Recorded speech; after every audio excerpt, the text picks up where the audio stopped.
we get one? When do we get to sign? 3, 2, 1, you're on. We on? Yep. All right, we'll call Floor the director. agenda review meeting to order. The first item of business is to conduct interviews for the town's implementable comprehensive plan steering committee. And the first one we have is Nicole Hanson. Would you come forward and you get the seat of honor?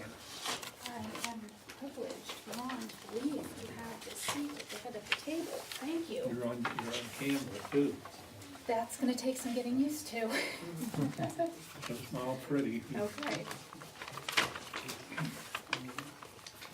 Thank you for the invitation to come tonight. I appreciate it. Would you like to give us some information about yourself, Nicole?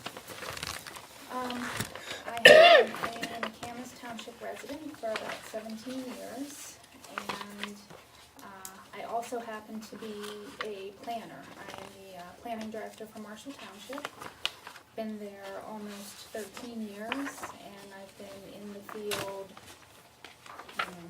way too long, since I graduated from college in the early 90s. So I've got quite a bit of experience, and sort of reached a point in my life. My daughter's 13 and does not need me as much except to be a taxi service, and I've been looking for ways to get involved or give back. And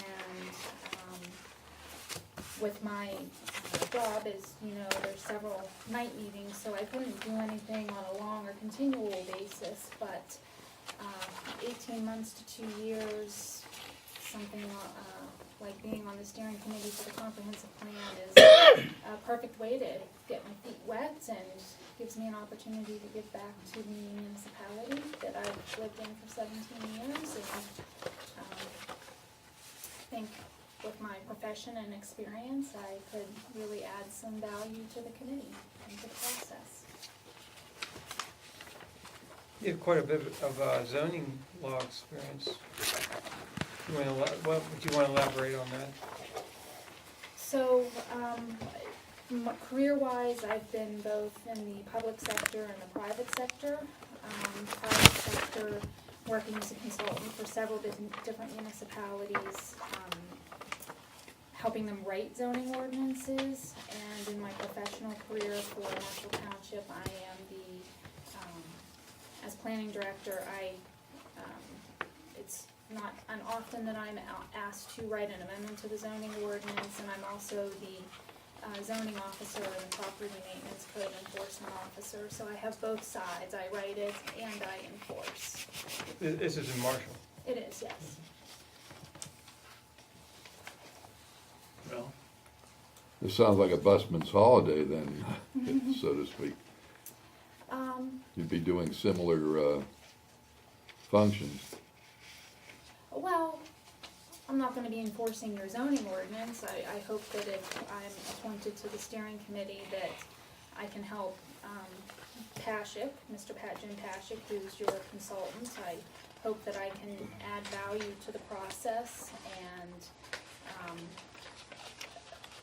there is somewhat of a learning curve with planning and understanding the NPC and how it all works, and I've already got that part under my belt, so I can come in and maybe not need as much education as somebody who doesn't have any experience. And I might also be able to help bring the rest of the group up to a baseline of knowledge to help get the steering committee kicked off and moving in the right direction. Speaking of the right direction, what do you think should be the primary thrust of this committee? To assist the consultants in getting public input and putting the plan together, putting the draft plan together. If I understand correctly, you're looking to do it in sort of 2 phases. The first really concentrating on getting some public input to determine what areas the residents of the township are interested in having looked at in some detail, and then the second phase is with that mandate sort of from the public and the input that we get, then moving forward and actually drafting the implementable plan. So coming up with the priorities and then writing the steps to help implement those priorities. Thank you, I have nothing further. Thank you. I see that you have a lot of comprehensive plan experience. Nicholson Township, Connellsville, Fayette County, Mount Lebanon, Allegheny County, East Pittsburgh, North Braddock. So you've done this in a lot of places already. I have. As a consultant, I went to the different municipalities, much as Jim Pashik is coming to McCandless, that's what I did.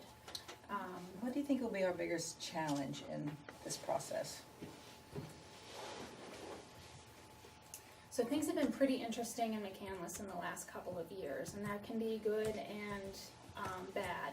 Good in that I say people are very much aware of the government and aware of what's going on in the township, so getting public input should be a fairly easy process. Prioritizing that input and coming up with the priorities without offending people, that may be one of the biggest challenges. Once we get the priorities, once it's laid out, what the township wants to run with, coming up with the implementation steps should be easier. So I would say probably the most complicated or challenging part might be focusing the plan, coming up with the goals, and trying to get consensus on that so that the steering committee and your consultant can run forward with the implementation steps. Joanne? I assume you will continue with your job where you are now. Oh, absolutely. Okay, are you aware that we are planning some meetings during the day? Would you be able to attend those meetings, and would they be able to reach you if need be? I could certainly be reached if need be. I actually don't work on Fridays, so I do have that flexibility. I assume that the meetings will be scheduled to accommodate a majority of the steering committee members and the consultant. My township manager knows that I've applied. He knows that I'm interviewing, and I had his blessing to do so. So I do have some flexibility, and I don't see, unless it's happening every week, that attending an occasional daytime meeting would be a problem. So you do feel you'd have enough time to do this along with your job? I do. Okay, thank you. Hi. Hi. Going back to your not exactly the beginning, but I thought it was interesting that you had a minor in biology and a minor in cartography. So you it seemed like even your formal education was in line with performing the kind of job that you're interested in having. It seems to me. That's how I got my first job. I worked for a very tiny consultant company, and they were looking for somebody to make their maps. Yeah. And that's how I sort of got in the door, and then they got really busy, and I started doing more planning work and haven't looked back. Did you have experience, I know you mentioned a response to one of the other questions in planning, in actual plans. Did you, can you comment on, did you notice whether the plans that were actually put together, were they used? One of the criticisms that we got through Jim, not only Jim, but the plans would be sort of sit on a shelf. And one thing we really were concerned with is make sure this is a living, breathing document that we can actually use and guide what we have, what we want to do. Could you comment on those issues, please? Sure. So in the last few years, and he may have come in and spoke to you, a gentleman named Denny Pucco from the Department of Community and Economic Development. Denny is a great thinker, and he had been thinking on comprehensive plans and how it's written in the MPC and what's really required. And in the past, to be perfectly honest, comp plans were a lot of boilerplates. Every consultant would go in and the first thing you do is you figure out the history of the township. You spend hours going through census data to do a whole section on demographics and census, and it's, you know where you come from, you know your history. If you want your census statistics, you know where to go find them, or have your staff find them for you. And he really started thinking that we were on the consultants were on the wrong track, and we were sort of coming at comprehensive plans from the wrong place, and that he saw all too often that they were written and just sitting on the shelf. So Dan, with Jim Paschik, who happens to be one of the leaders in doing implementable comprehensive plans, came up with this new way of looking at it. The old comprehensive plans, I'll say, were overwhelming. You got this giant book, you'd have 40 goals and, I don't know, 100 different objectives, and you'd get it and you wouldn't even really know where to start to implement it. And oftentimes they did get shelved. With the implementable plan, you're gonna come out with maybe 3 or 4, maybe 5 goals that are larger in scale and can really make a difference in the township, and then you will come up with very step-by-step methods and plans, ideas, how-tos, so to speak, to get those goals implemented. It should not sit on the shelf. It should be easy enough to follow, to understand, and present it in a way that almost anybody off the street could come in and look at it and say, okay, we want to do X, that's our goal, and we have to do A, B, and C to do it. It should be that easy. It should come out that easy. And it should not be difficult to make the steps every year to get it implemented. Thank you very much, Nicole. You're welcome. I have no questions. Well, you've given us a pretty good, how's Marshall's comprehensive plan working? So, when I started at Marshall 13 years ago, I was just a couple years out of being a consultant, and we did our well, I also had staff then. I don't have staff anymore, it's pretty much me. But we did our comprehensive plan in-house. And I'll tell you that we've implemented some things, and some things we did not implement. Some things were sort of pie in the sky. We all wanted that post office that burnt down in Warrendale back, and there's no way in heck that the Postal Service was going to give us our post office again, no matter how much we begged or pleaded. So I'd say probably about 50%. 50%. What are some of the things you implement? What we knew, and what I think the biggest success of the comprehensive plan was, the Marshall Township Sanitary Authority was in the process of designing a major interceptor sewer system on the western portion of our township, which is very steep, has a major floodplain running through it, and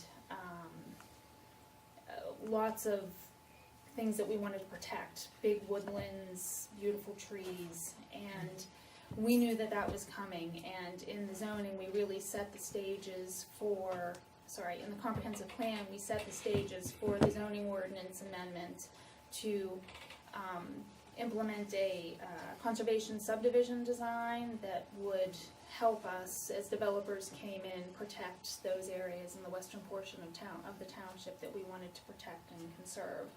So it was sort of basic planning. It was sort of really fundamental basic planning that you got involved. That seems to be your number one project. Yes. Okay. Yeah, it was. It wasn't anything complicated. It was. Nothing fancy or anything. And it doesn't have to be fancy. Right. We knew what was coming. We wanted to prepare for it. We did not want every developer to come in and take down the tops of the hills, remove every tree from the site, and get right up on the banks of every stream. So that was something that came loud and clear out of our planning process, and the way it was developed in the comp plan, we were able to easily implement wanted and have, Pashik actually did our zoning ordinance, you know, carry over into our zoning, and we're seeing the fruits of that now. The sewers are in. Westview Water did a major water line expansion, and I've got 3 developments in a quarter-mile, and I've got my stream buffers, I've got tree preservation, and I've got probably 50 to 70 acres of open space that I'm conserving through these, with these developments, so I'm pretty pleased, actually. We're doing this for a 10-year plan. Was yours also 10 years? Yeah, so we adopted in 2006, and it's 2017, and we have not started the process again yet. I imagine in 19, probably set the stage next year, and maybe kick off a planning process sometime in 2019. And do you think you'll do it again in-house, or will you? No way. Okay. No way. I've, one, been out of being a consultant for too long, and 2, it's me. I do zoning enforcement, I review every plan that comes in, which lately has been quite a bit. I can't replicate myself and do a comprehensive plan, too much. Was that the Knob Hill area that you developed? It's everything from, say, the township municipal building to our western border, all the way north and south. So the big Sewickley Creek watershed. Yeah, I knew they were putting water lines. Yeah. Yeah, all along Pleasant Hill Road in Yeah. Weaver County. That was an interesting summer of road work, To say the least. yes. I have no further questions. Anyone else? Thank you. Okay, well, thank you so much for your time. Thank you. Good luck Thank in the you. process. Okay, Thank you. next one, we have Edward Minor. What are we gonna call you, Ted? Kenneth. Just Kenneth, isn't it?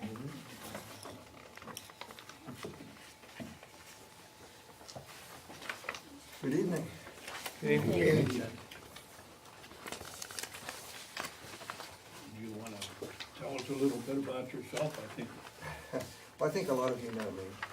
I'm the chairman of the planning commission. I've been on the planning commission for a long time, 39 years now. Something like this comprehensive plan.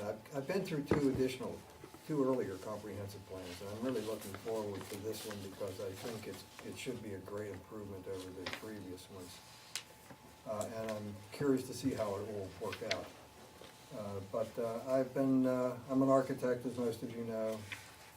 My background is not planning, but it is designing of buildings and spaces. So I have a peripheral knowledge of planning. And I suppose, like I said, I am mostly curious about this implementable comprehensive planning process and how it's going to work out. I think it sounds very interesting.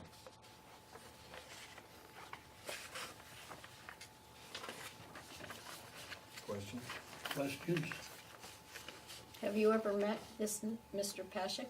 Just at the interview here, I was on the committee that selected the consultants. Okay, so you weren't familiar with him No, before? no, I'm not. In fact, I didn't know any of the consultants. Okay. Greg, do you wanna start off? I attend some of the planning commission meetings, and I feel you guys do a great job.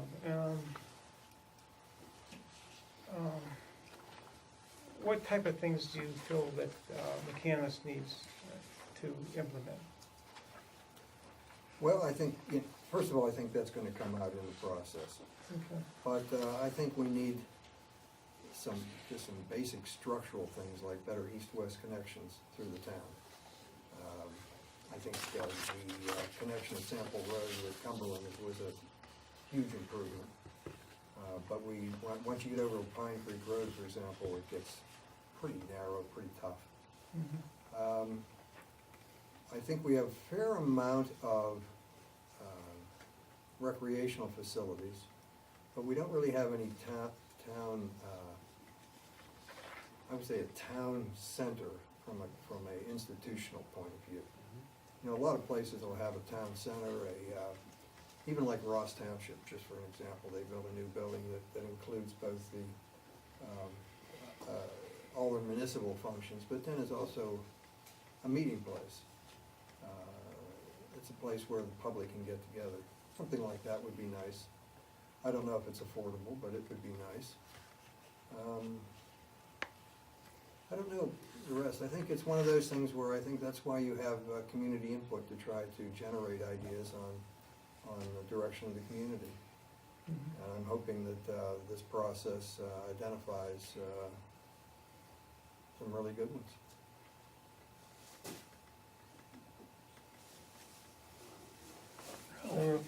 Well, after 39 years of the Planning Commission, I don't know if there's a question I can even ask of you that would be relevant. You seem to have that particular institution pretty well covered.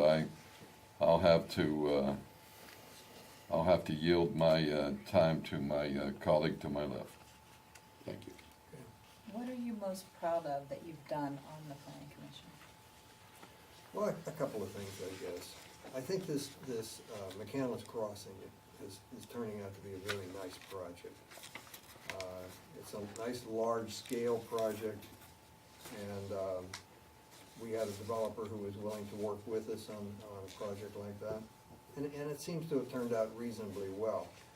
It's extremely popular in the town. But we've had other projects too, some that have gone well, some that haven't gone as well.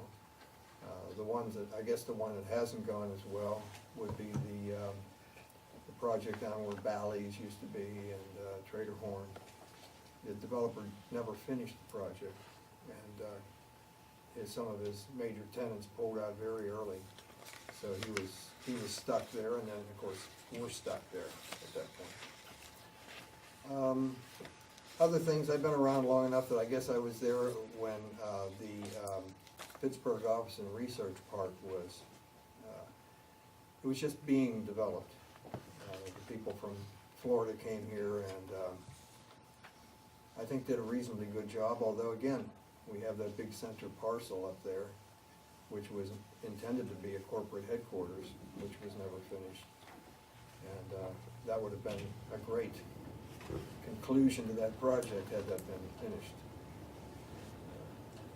Other things, I guess, would be work with the school districts, the Ascension nursing home, the Sisters of Divine Providence, when I should say LaRoche College, kind of almost the same to me, but LaRoche College, things like that. I think all of those projects have turned out reasonably well. Would you say, from having been on the planning board for so long, that you have, how do I want to say this, a good knowledge of the people in the area, or have a good connection with them? Well, we do tend to see the same people. Okay. There are developers that come in, over and over. And do you think that would help, or that'd be a hindrance? No, I think it helps, because typically what has happened over time is that their submissions have gotten better due to our prodding them. And they're understanding McCandless. They're understanding McCandless. I mean, we used to have people come in with stuff on the back of an envelope. And I mean, when I first started, and none of that happens anymore. There are projects that come in that I object to, but most of them now are reasonably good.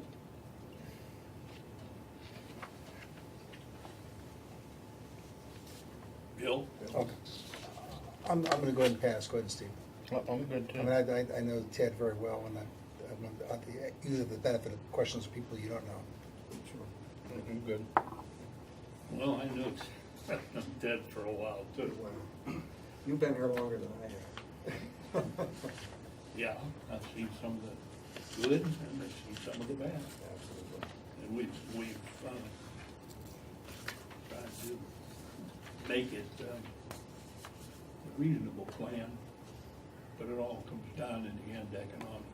It does, and I think that's one of the thrusts, from what I understand, of these implementable plans, is they try to make their goals achievable. And I think that's a great way to go about it. I've seen a lot of plans where they talk about goals and they go on for 30 years before anything is done on it, if anything is done on it. Well, we have Although some of ours have been accomplished. at least, I don't wanna say how many.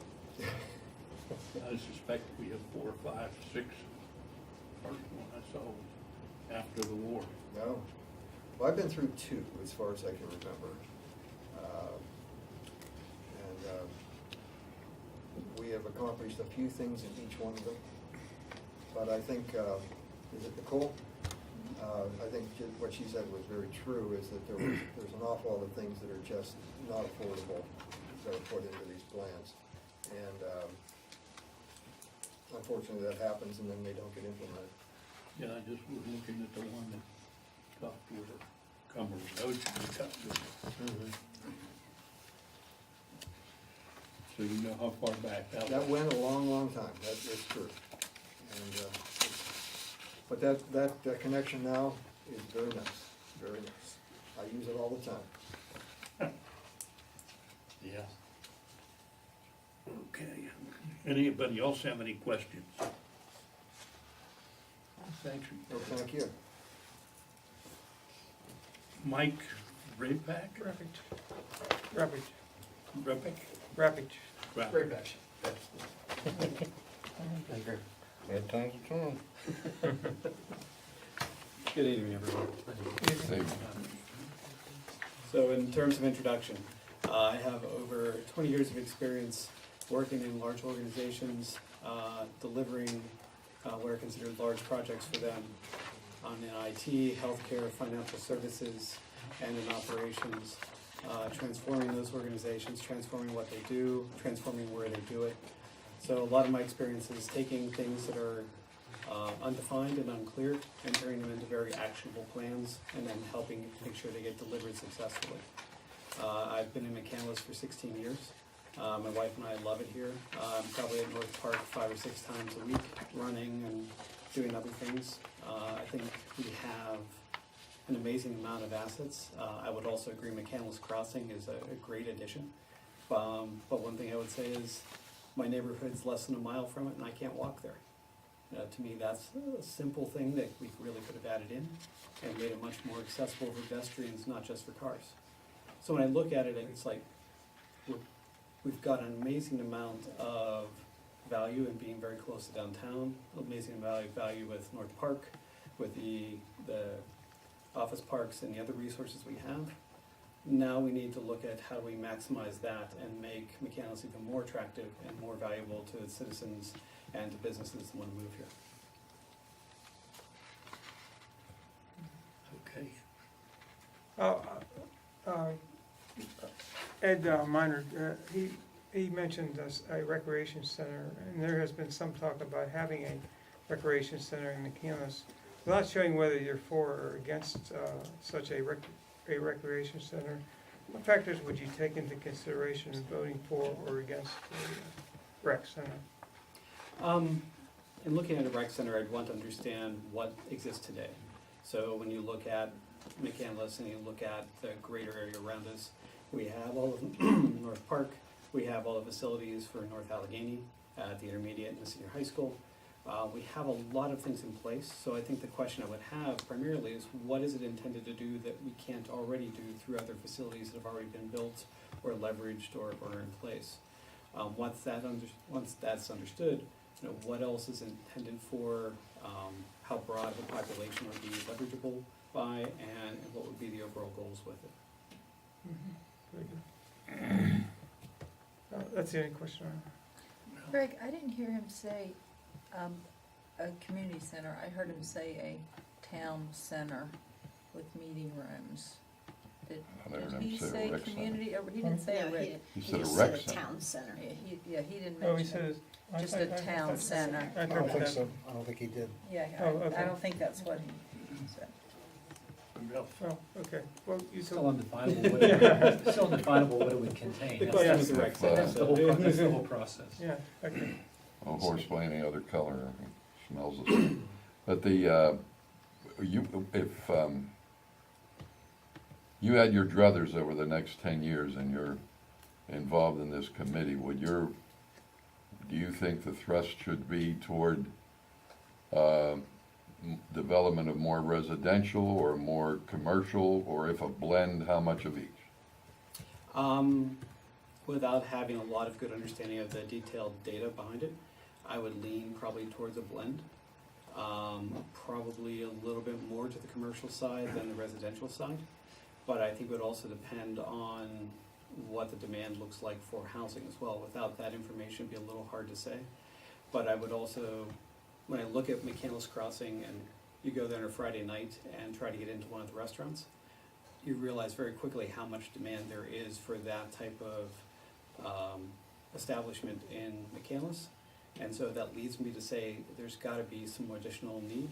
But then if I also look at how long it takes our house to sell in this township, which is a few days, it also indicates to me there's probably a pretty good demand for housing. So, you know, when you kind of look at the rough data, it's probably 50-50, but I'd lean a little bit more to the commercial side myself.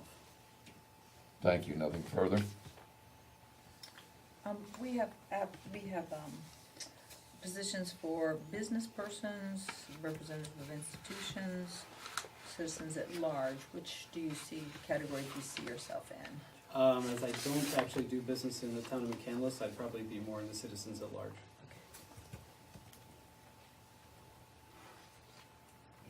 Go ahead. I have no questions at this time. I just have one question. You commented on, can't quote you, but you expressed some frustration that you couldn't walk to the, I guess is it the McCandless or is it the North Park, or which one? Or- McCandless Yes, Crossing. Kind of McCandless Crossing, I thought it was North Park. What was the, where you located? I could see your address. I'm not, Right by Greg. Yeah, so Yeah, he's I'm right right near there. Greg. So if I cross over to the other side Very of one. Edwood, and I walk all the way up to the end of Edwood, I come to what's essentially a forest and a field with no easy path through it. I can see LA Fitness, I can see Lowe's, I can see the sidewalk, but there's like 250 feet of marsh and forest to work my way through with really no clean, easy path to get there. is there an obvious solution to that in your view?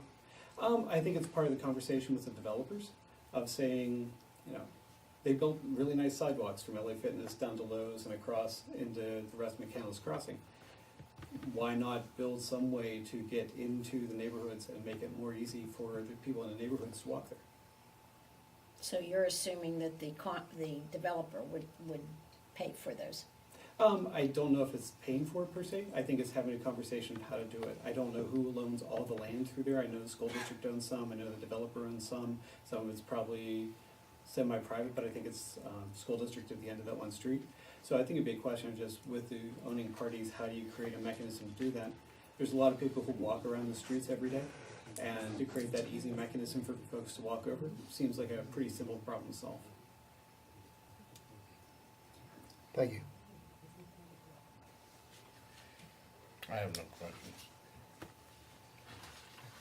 Looks like you're getting off easy. I see you're in a leadership institute.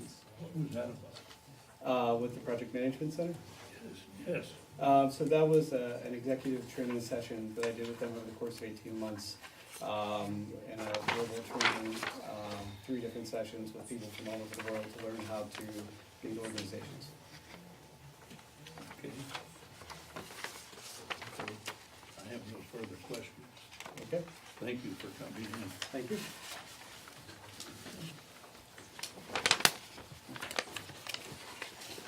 Amara, Mr. Amara? Nino. How are you folks? Bustin' Amino with the acid. Amino, like the acid. Oh, So, you may have- That's not a litmus test. No, it's not. So my name's Justin Amino. I live over in Ingomar area, behind Ingomar Beer on Brand Avenue. So I'm newer to the area. I've been here for about 3 years. My wife and I moved here as newlyweds, so very happy to be in the area. I have a little over 18 years of project management experience in various institutions, very similar to the gentleman before me, as far as financial institutions, technology, infrastructure. I was a government contractor for years as a project manager. One of the hot button pieces I've been hearing this evening is something that is very targeted and simplistic in this approach, but yet a living document. And to use some terminology from my profession as a project manager, the thing that comes to mind is a project charter. And so when I think of the implementable comprehensive plan, I think of a detailed plan, right? Something that has specifically detailed tasks, timeframes attached to them, costs, resources, things of that nature. I think at a higher level, and a way to help define that, a project charter is something that might be helpful. We could call it something else, but it would define generally the milestones you want to address. It would help define what the risks are. It'd help define what things are out of scope, so things that maybe are something that is maybe not within a 10-year purview, but maybe in a 15, 20-year purview, things like that. It would also identify risks associated with the project. So everything I've been hearing tonight, it sounds as if there was a lot of good templates in the past as far as very detailed, but it became a binder, it became something that wasn't really revisited, something that really wasn't actionable, and that seems to be the key phrase I'm hearing. So in my experience, I spent a lot of time taking that gray mush that's out there as far as from a project perspective, and then giving it that structure. And so some of that is, by trial and error, some of that is by good resources, but I can say with all confidence that I never walked into any one project as a subject matter expert. I always walked in as a clean slate. And so I'm hearing very detailed and good questions from the council tonight as far as specifically, what do you think the needs are of the community? And I can say for the most part, if I was to answer those types of questions, my answer is probably, I don't know. Because I believe one of the first pieces that really truly needs to happen when you look at a project and an initiative like this is really a detailed needs analysis. But not so detailed where you get analysis paralysis, where you spend all your time looking and doing the analysis and not really actioning it. Figure out what your big rocks are, your big problems are, from the community input, from council input, from experts, from developers. Really package that in such a way where you can really focus your analysis just on those big pieces at first, and then start drilling down further. So when I look at over the course of the year, you're hoping to develop that, I think that's a realistic time frame. So, just want to open up for any questions that you may have. okay, we'll start around the room. Greg? Well, you said it should go out about 15 years, or years possibly. Would you expect it to go out longer than that, say 20 or 30 years? I think depending on how you want to approach your plan, I would personally, I'd break it down in phases. I would say your phase one is your short-term, short wins, things that are a win to the community, as far as from a community member, they're realizing, actualizing those wins. So it's probably something in the 3 to 5 year range, and then you're looking a little further in your 10-year range, and then making sure that whatever you build in that 3 to 5 and 10-year range will help you build a foundation to build that 15 and 20-year plan. But you don't have any ideas right now as to what? So one of the things that really pops to mind is, and I know McCandless Crossing has been a talking point, is my first thought of McCandless Crossing when I saw it being built is, wow, it's a lot of great businesses, a lot of storefronts. The parking is not where it needs to be. It just isn't. That they need a parking structure. And so from a parking structure standpoint, if given the existing development as it stands right now, it would probably make sense in that area where the movie theater to Trader Joe's is, in that general area, a parking structure would make sense. And it's something that, depending on how the public reacts to that, I lived in Southern California where they had very similar developments.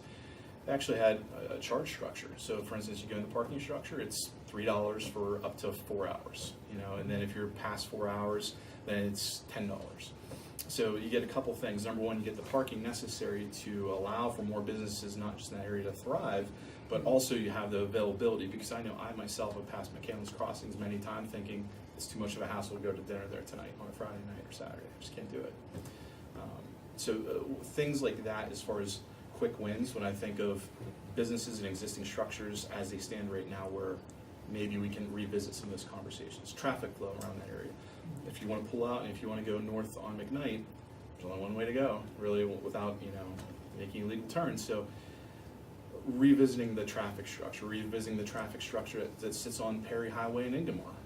Because right now, I know when I go to work in the morning, I'm coming off Ingomar, I have to cross Perry Highway. If somebody's making a left from the direction I'm coming from, sometimes I have to wait 5 minutes, sometimes 10, depending on how far back and how people are trying to flow. So there's little choke points that I know we have quicker wins on, but as far as the full-on strategy, as far as it pertains to plus 10 years, I think that would take some analysis to develop. Thank you. Thank you. I'll ask the same question I asked the previous candidate. You are here as a resident for a rather short time, but what you've learned about the community for the next 10 years as putting this plan together, as regarding that, would you lean toward more commercial or more residential or a blend? And if so, what would be the ratio? It's a great question, and the gentleman before me answered it very similarly how I'd answer it, because right now I need the data in order to see as far as what the recommendation would be. If I was to give gut feeling, my gut feeling would be probably 60% commercial, 40% residential at this point in time. And the reason why I say that is it seems to be the hot button hub in the community is McCandless Crossing. Like, that's where people are talking about. When they're talking about something amazing happening in our area, that's the discussion. Now we need to figure out what's the next hot area, and then how do we continue to not just grow and create another hot area, but how do we sustain the business that we have in McCandless Crossing. So that's going to mean a few things. It's going to mean better infrastructure in terms of road delivery and the way that that's formed. It's going to mean as far as better walk-up accessibility. It's going to mean as far as residential neighborhoods, what's the accessibility from residential neighborhoods? Because right now, at least from my purview, everything really is driven, you have to drive there. You have to drive there. So I know downtown, there's a lot of drive for bike lanes and green options for community transportation, shuttles, things like that. Those might be areas that we want to explore in that regard. So about a 60-40 breakdown of commercial to residential. Thank you. Nothing further? I agree with you that it's good to have people who've been in the community for a long time, but it's also good to have fresh blood, people who bring ideas from other places, who have a new perspective on what they're looking at. You said you lived in California, Southern California. How long did you live there? And are there any other places that you've lived? 4.5 years there, and then also 3.5 years in Washington, D.C. And so I moved from the worst traffic place in the United States to the second worst.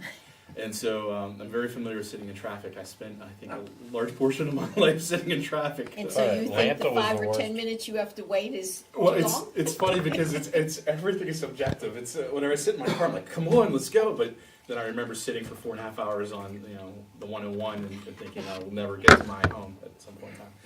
But as far as living in California, the design of the residential areas and the design of the commercial space, if I had to model it and say what's the closest thing here, it would be McCandless Crossing with those townhomes behind it. That's very similarly to how all of Southern California and that LA, Irvine, Orange County area is really structured, with the exception of some of the city sprawl. But that model works to a certain extent, but they have public transportation as far as from buses, and they have a lot of parking availability, which is the big difference as far as parking structures. They really change how they support those businesses. Now, as far as DC area, that was very different. It was primarily public transportation. It was, you take the train in, you take the train out, and everything was accessible from that train line, which we don't have. But if we can ever bring the HOV lane all the way up north and get a train somehow to go from here to downtown, I think that would be Well, you have big plans. I do. It probably involve levitating trains at that point in time, but yes. Thank you. Yes. It was 100 years ago when we had exactly that. The train went from Ingomar downtown. Yeah. I'd love to revisit that at some point. And My- they gave up the right of way. They did, yeah. I'm thinking about what you said as far as building a parking structure. And I understand what you're saying. How would you deal with those townhomes that are there? How do you think those people would accept that, looking out of their window and looking at that big parking garage? You bring up a great point, because my wife and I'm going to speak very honestly. We look at those townhomes, we look at McCandless Crossing, and we're like, if you bought one prior to the building of McCandless Crossing, I'm sure there's some upset people, because now they're looking at sodium lights all night long with that orange haze. And so if you have a parking structure, now you're adding altitude to it, so it's not just sprawl, it's altitude.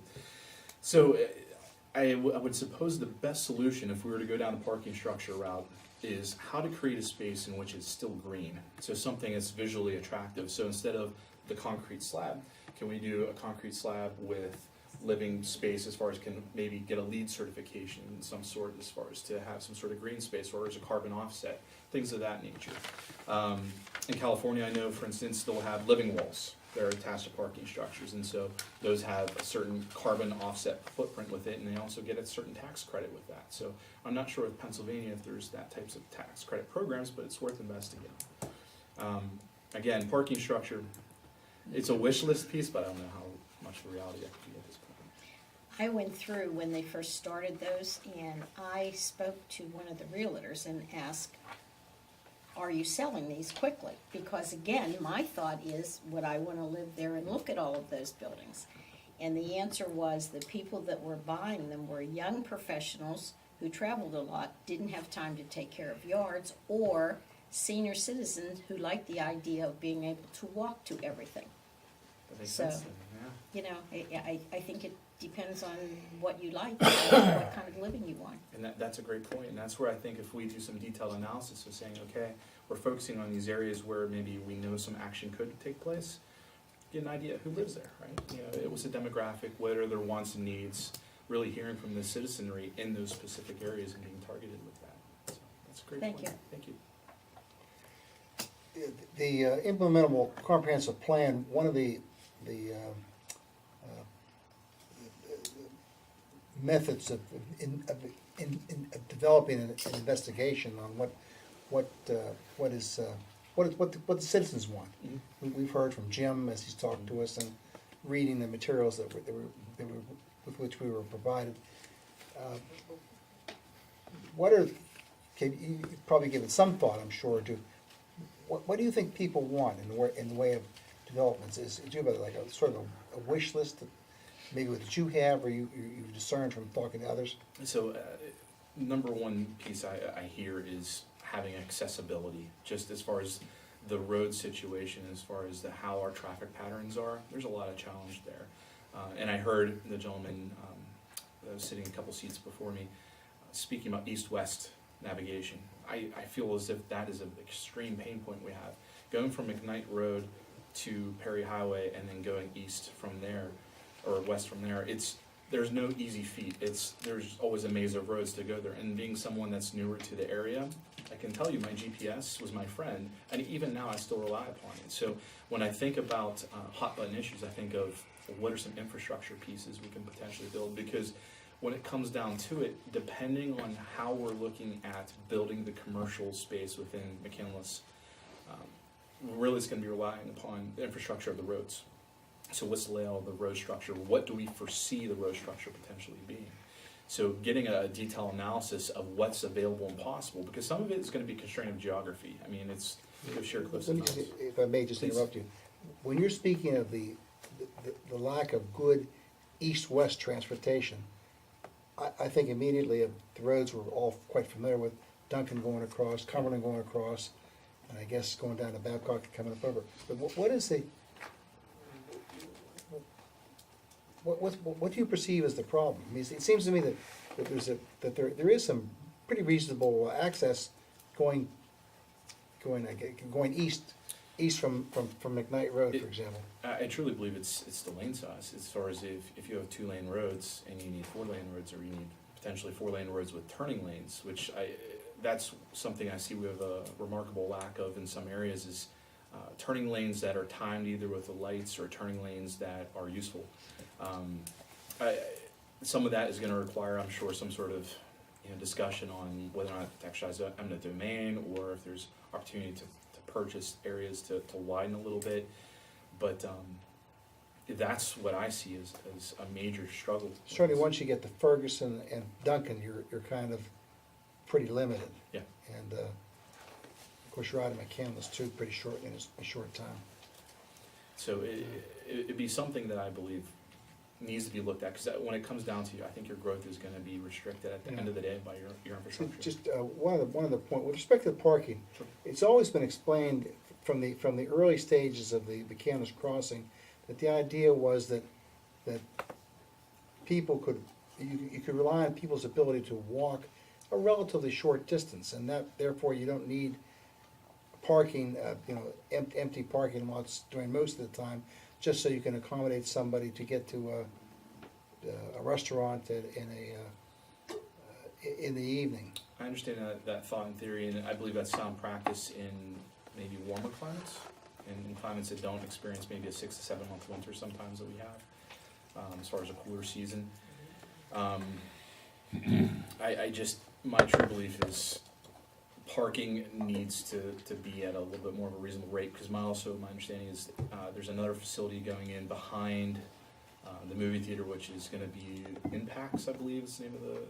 So I haven't looked to see what the parking situation is there, but you're gonna look at, there's gonna be an uptick then in parking again.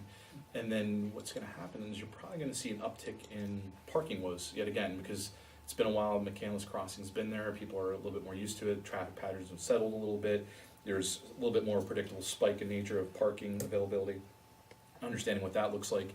But once you start opening up another business, then it's gonna change that pattern a little bit, and then you're gonna get into a settled pattern after that. So we have to think, 3 and 4 steps down the road, as you continue to grow that area, how are you gonna affect that? I'm curious to see what's gonna happen on the low side, and more specifically, I work out the LA Fitness, and I see that there's development happening there. And I'm curious to see how that access is gonna run, because if it's just gonna be that one road, then that's gonna be a challenge, because we're gonna have a lot of those traffic snarls now happening, not just to the east of that road, we're not gonna have it on the west of that road. So we really need to investigate as far as what's reasonable to have more access into that area. That's just my thought. So, great questions, appreciate it. Thank you. Yeah, thank you. I'm good. Yeah, you hit a real good point, If you look at a major map of the United States, there's no circular route around Pittsburgh, none. Yeah. Pittsburgh itself has the same problem. Anybody who's lived here as long as I have, and many of us have, it's just incredible. That's why people jokingly say, gee, I'm gonna have to go across the river today or next weekend, there isn't any easy way to get there. Now, they're working on it, but we'll see what happens. Yeah. Well, I ask in conferences with officials, why don't we have a circular route around the city? And I was told that they believe in the spoke and the wheel system. The hub and the spoke. Sounds like a broken wheel system to me. Yeah, broken wheel. All right. That's about what it is. But that's what we're stuck with. And as far as Ingemar Road, I just started on that. No, it may take 40 years to get a turning lane like it took to get down at Pine Creek, but I'm working on it. I appreciate that. And I don't have any further questions. Thank you so much. Thank you for coming in.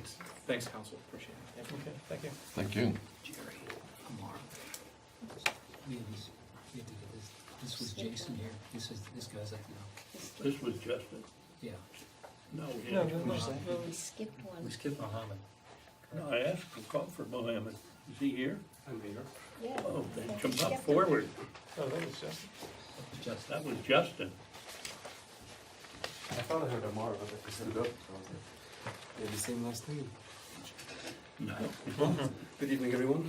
He thought, Yeah, he thought it was his name. My name is Mohammed Wasim Amara, but I go by Wes. as everyone knows me.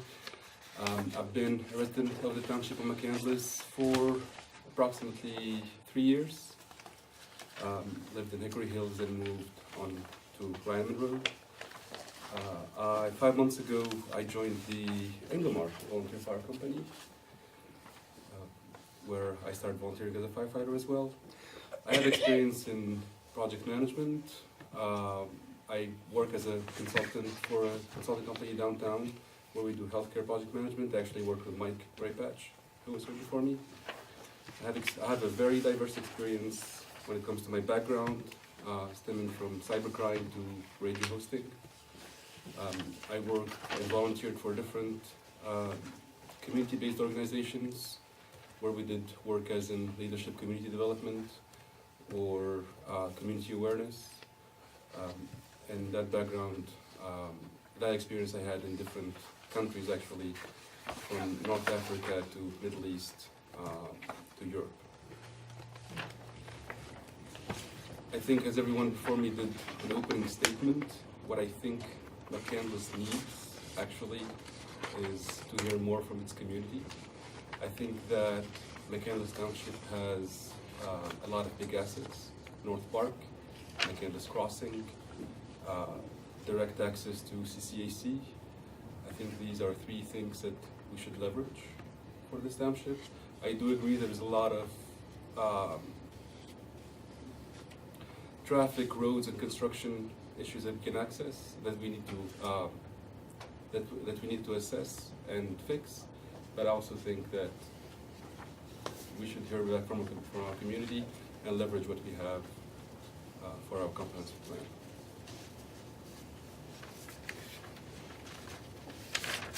Okay,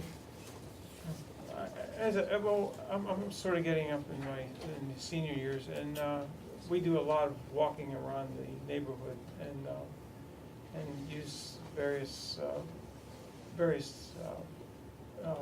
trails that are around the neighborhood. I was just wondering, what would you would have to get a feel for what the people really need, right? So I can tell you from my personal perspective, for instance. In the summertime, in the spring, or during the fall, I go outside and walk with my kids a lot. We do a lot of hikes to North Park. I walk around McCandless Crossing. But when the winter time comes, and if it's snowy outside, then we stay home, or we go downtown, or we go to Cranberry, or sometimes to Mars. The reason we do that is I think that we don't have structures in McCandless Township, and we could leverage a lot of space that we have, like Rexton Craterhorn, to have structures that would accommodate wintertime in McCandless Township. You are aware we don't own that property. I am aware of that. What kind of a structure are you thinking? To be honest, I don't have a detailed idea. What I can tell you is we could look at what has been successful in other cities in the US and other townships in the US that share the same type of climate.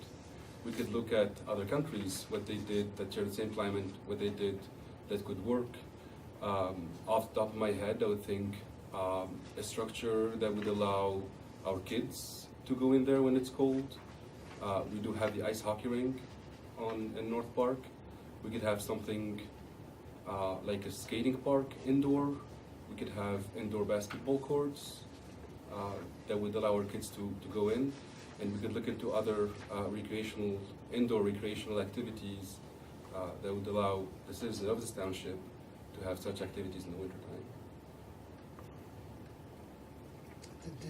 Did you say that there was a hockey rink in North Park? I think you misspoke. It's a new one. The ice rink. New one. There's a deck hockey. Well, It's an there's ice a deck. I think he's talking about the Is there soda, not- or The ice skating skating rink. rink. Oh, it's an ice skating, oh, The the ice skating rink. in North Park. Skating Okay, I was rink there. thinking more along the lines of the, yes.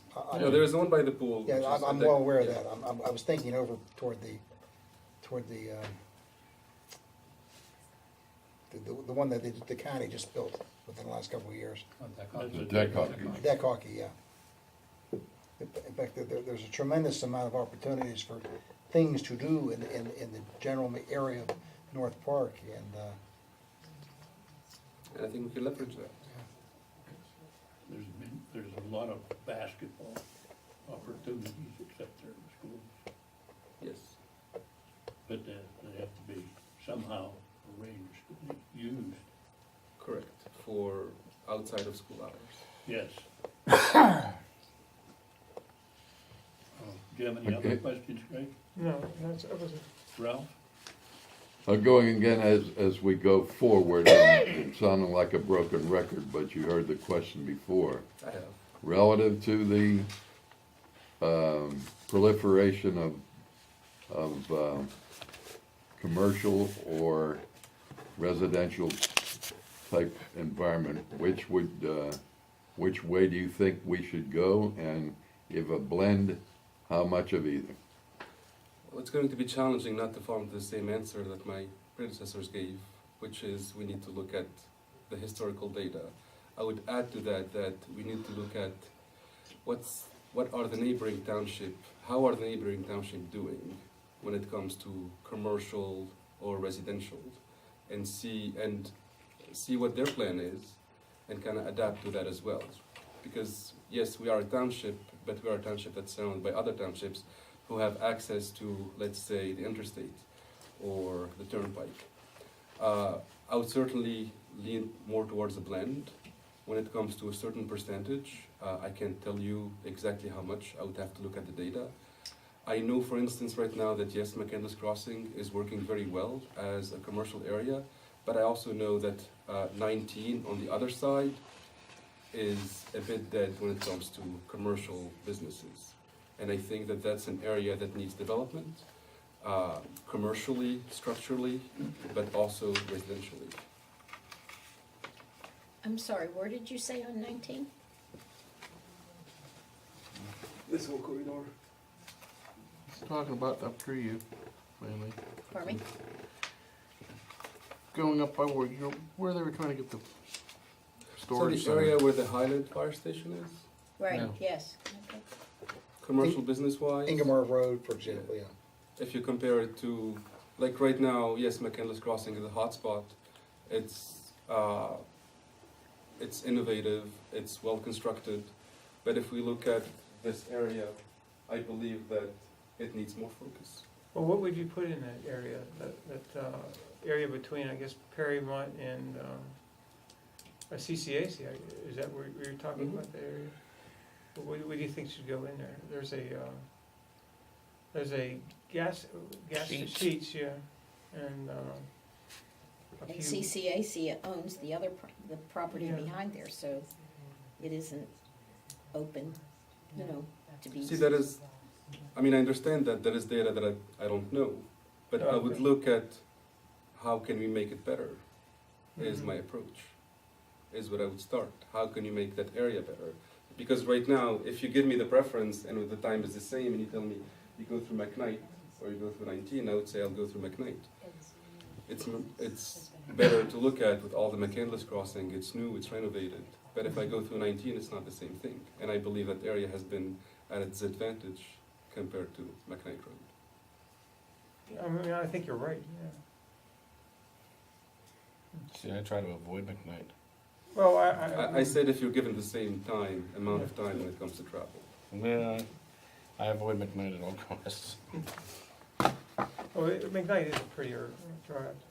Well, McKnight still technically is under PennDOT's regulations is classified as a limited access highway. That's why there are restricted entries and exits from the McCandless Crossing, and you won't see a lot of curb cuts along McKnight Road for the reason being that it's limited access. So I would take 19 does not have that restriction. So for development, it would probably be easier to look at something on 19. Yes, and I would leverage that to use something for 19. Like for instance, like Mike before me said, to increase walkability, to increase bike paths on 19. If we have businesses developing in there and we have walkability, then yes, it would increase traffic in that area, it would increase people coming to that area. When I look at, if I'm asked the broad question, what do you think the township of McCandless my first reaction would be, well, for instance, we need to make this a better living area for its citizens. We need to make people want to live in McCandless, but we also need to make people want to visit McCandless. We are north of Ross. They have the Ross Park Mall, which is a huge hub for all of the greater Pittsburgh area. We have McCandless Crossing right now that's attracting a lot of people coming north from either South Hills or Pittsburgh or east or west. And I think we can leverage something similar to attract more people to McCandless. I have nothing further. You answered my question, thank you, no questions. I have no further questions. Nor do I, thank you. Me either. One question. You were on a radio station in Tunis Yes, I was. for a while. For 6 years, I paid my way through college that way. Very good. Interesting. I have no further This questions. gentleman is also on the radio. He's, I noticed that and I thought that was pretty cool. Mr. Mitchell Dawn Says he has the face. is on the radio. He was in it. I paid for part of my education that way too, because I was in the Army at the time. Little company called A. Yeah, no. Thank you. Well, thank you all for your time. Thank you. Thank you, sir. Have a good evening. Wes, Have you thank you for joined the joining fire Fire company? Service. Your friend the Sanies. I bought his house. Thank you. Travis Kreisler.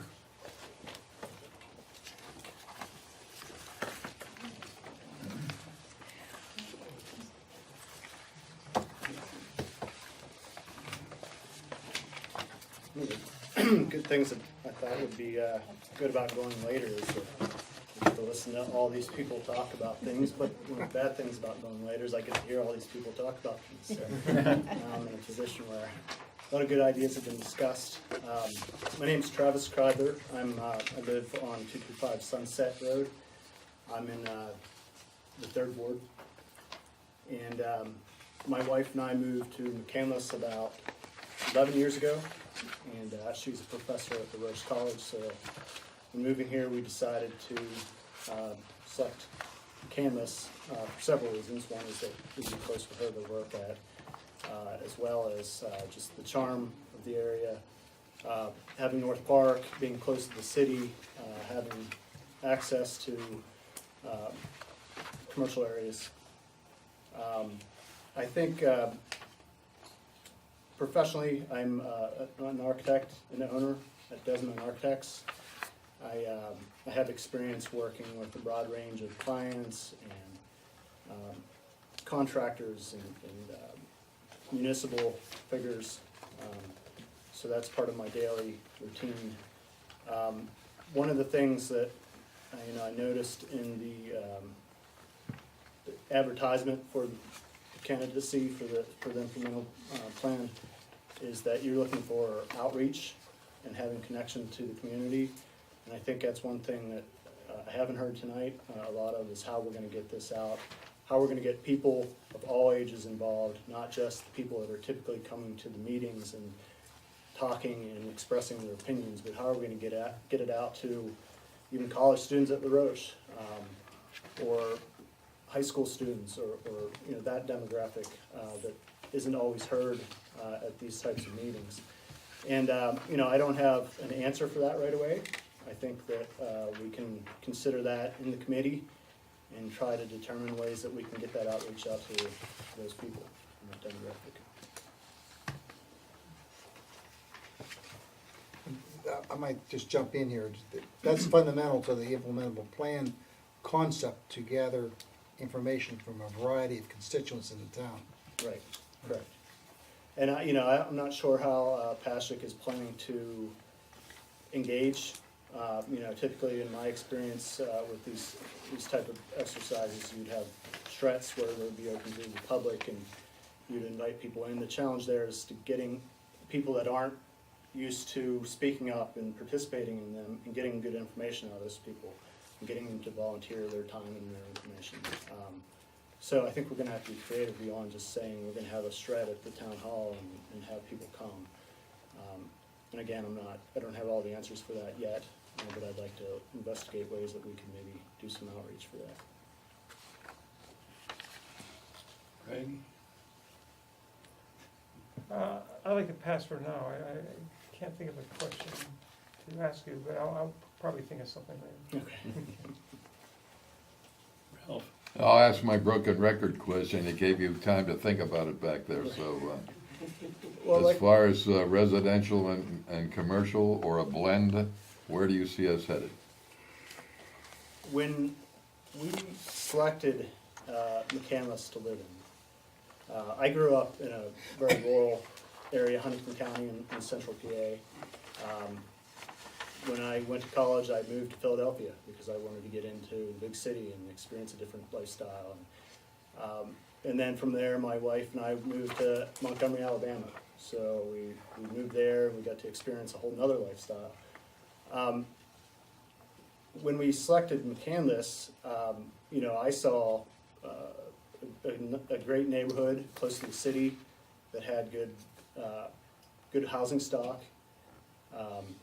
As an architect, beautiful homes, a mix of different types of architecture and different types and styles of homes. There wasn't McCandless Crossing, and as McCandless Crossing came about, my family and I certainly use it quite a bit. I think that there was some missed opportunities there. And I think moving forward, any commercial development should be controlled and leveraged to the benefit of the community more.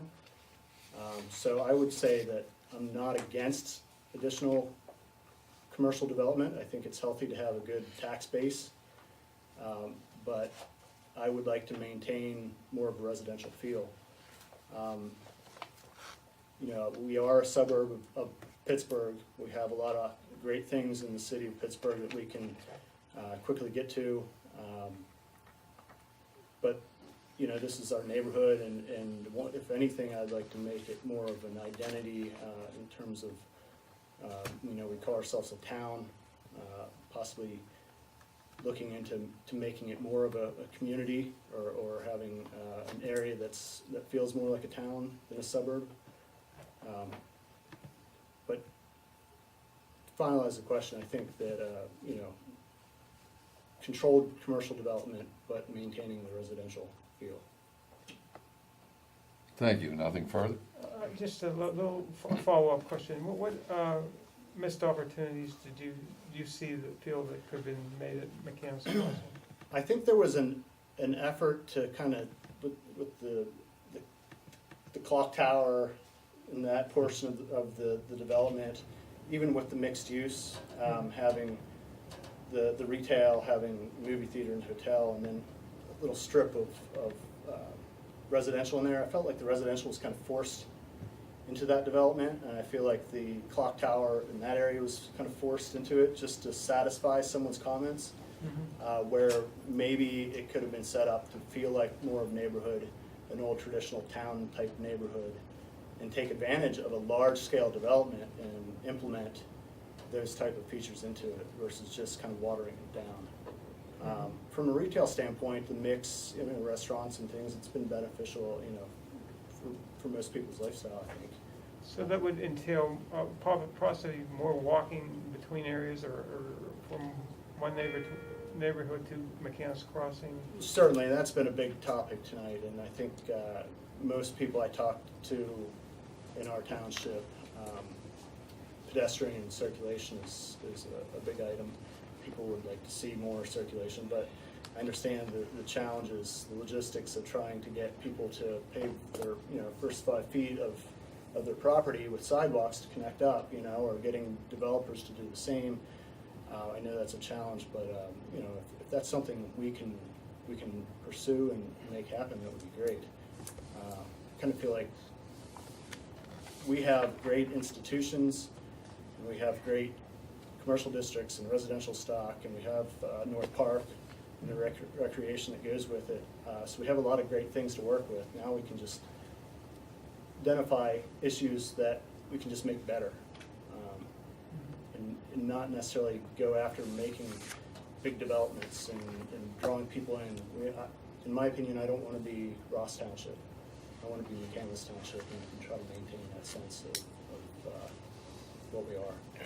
Thank you.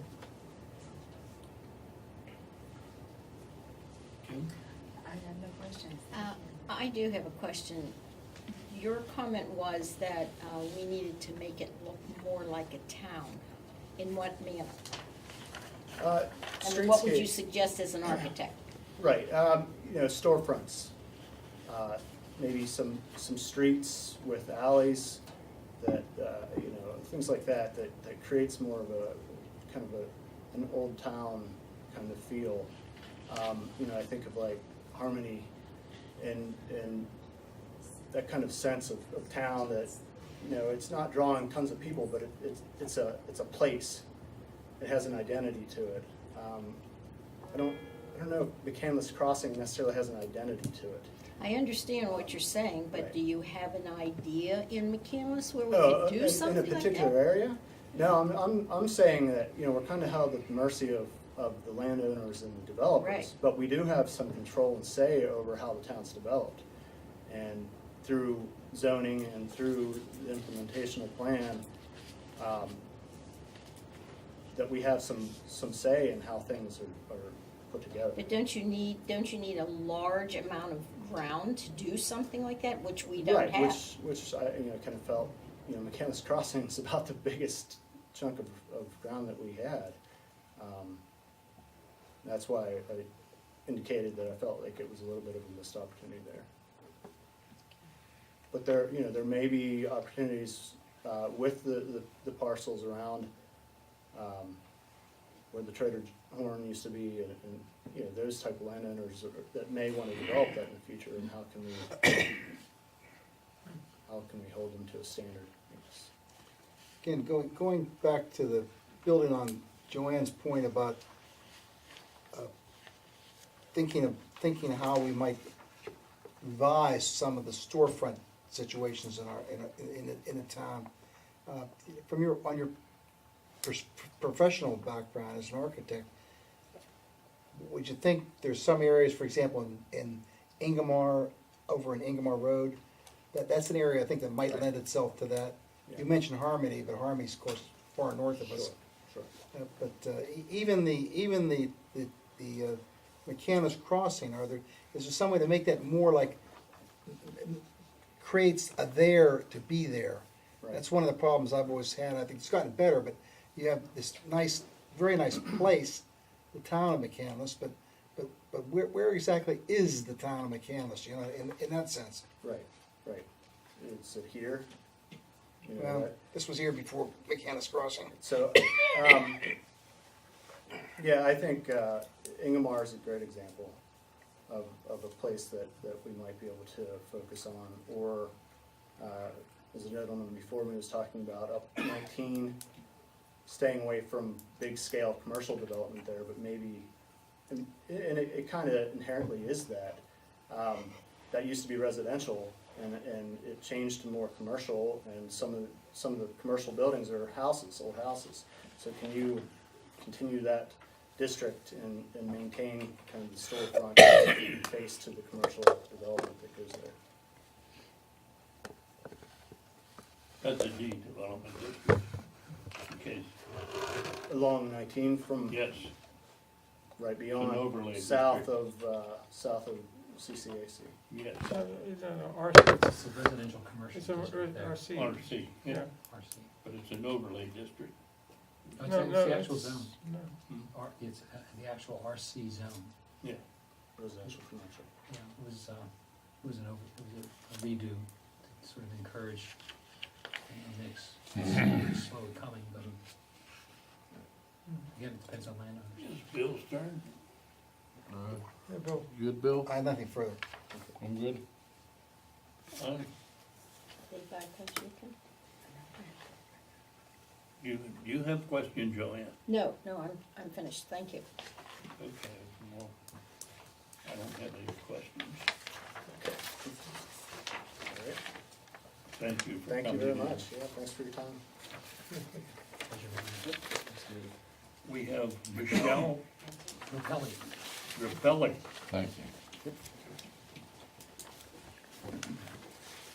Michelle was very quiet sitting back there. Am I the last one? No. The great thing is that I got to sit and observe what everyone else said. And Jerry, you probably know me a little bit better as Michelle Shatoka. Because, well, let me introduce and I'll get into that. My name is Michelle Shatoka. I've actually only been a McCandless now for around 2 years. Prior to that, I was in Franklin Park, where I was actually the chairman of the Recreation Board for 15 years. And the Joint Recreation Program here Yes, as well. yes, yes. So, my background is very diverse, but it's been in business. I am an accountant, an auditor, one of the favorite accountants. But serving on the Recreation Board in Franklin Park for those 15 years, I was part of our comprehensive plan and also our master site plan that we had adopted in the borough. So I am familiar with that. One of our biggest issues that we had faced with the comprehensive plan was when the old Winter Haven Park was purchased by the YMCA, and what we were going to do in lieu of losing Winter Haven Park. And that's whenever we came up with Old Orchard Park, which is down on Rochester or East Run.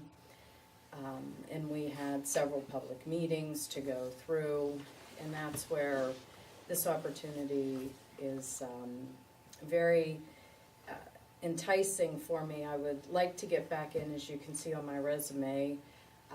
I'm currently the Chief Financial Officer at Sorghum Orchards. I am the mother of 3, and albeit new to the borough, which I appreciated your comment about old is good, but sometimes injecting some new blood is also a wonderful change for the borough. I would actually like to answer your question that you've asked all along, because I have a different spin and a different outlook on where I think we should be. I think, or what I think as far as commercial versus residential, I'm going to say more residential. I know, I have a good pulse of what the community has looked for, and that is from the variety of comments that I hear and see from customers at Sorgles. Why we get the influx, and sorry for all the traffic nightmares, but I do hear their comments. I started their Storytime program 4 years ago, and it was because the community, it was different comments that I myself, as a mom, I used to work for Deloitte & Touche. I went from working and traveling 100% of my time to being a stay-at-home mom. It was a tremendous adjustment. And whenever I started at Sorgles, I'd ask them if we could start that program, and the response has been tremendous over the last 4 years. But I hear people, the one consistent thing, and granted Sorgles is in Franklin Park, but the one thing that people say is they go there and they fight the traffic and they fight the crowds because they enjoy that feel of community. And they enjoy that even though you're right in the middle, and when you're up at the top of the orchard, you can see 79, you can see 910, Brant School, but they still have a community feeling. And I live in Ingomar, and I can tell you that one of the things that my kids love is when we ride our bikes down to the 7-Eleven, or we go over to Coons. We don't have to get into the car and drive somewhere. We do have the ability to walk, and they love that. And I love that I can provide them with that. They love it whenever I take our dog and I go over to Ingomar Elementary and pick them up. That's just so neat to them. And so to answer your question, I would go still the hybrid, the combination, but heavier more on residential. I think people are getting frustrated with seeing buildings and retail and buildings and retail and pavement. People want more things, and I heard about the community center. That is the one thing that actually I was going to approach all of you outside of this and say, I think that is huge. That it's an untapped area here to have a community center so you can have a lunch with Santa, a lunch with the Easter Bunny, an Easter egg hunt, have facilities to have meetings. There are so many opportunities. There movies in the park, simple things that, again, things that I've seen implemented and things that I have personally implemented. And it is such a benefit towards the community. Our community is starting to get more and more of a younger, diverse crowd. And they don't all want just retail, retail, retail pavement. I love my house in my area in Ingomar. I absolutely love it. It is just the best place.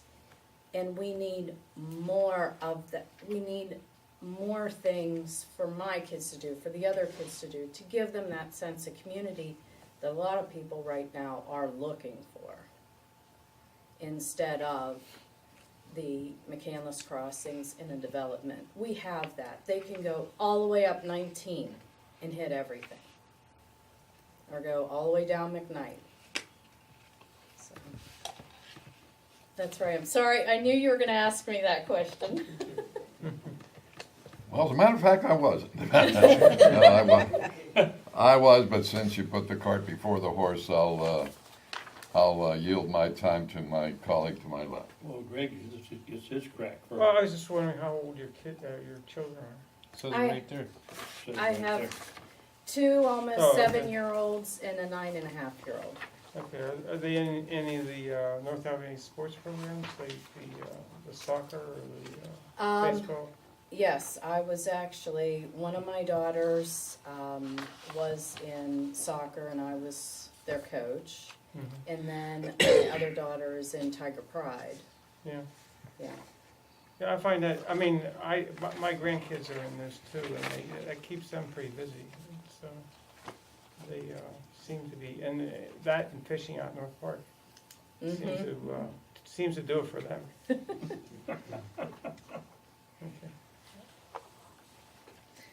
I saw in your letter about your fiscal responsibility and adhering to Yes. budgets. How are you gonna keep us on track?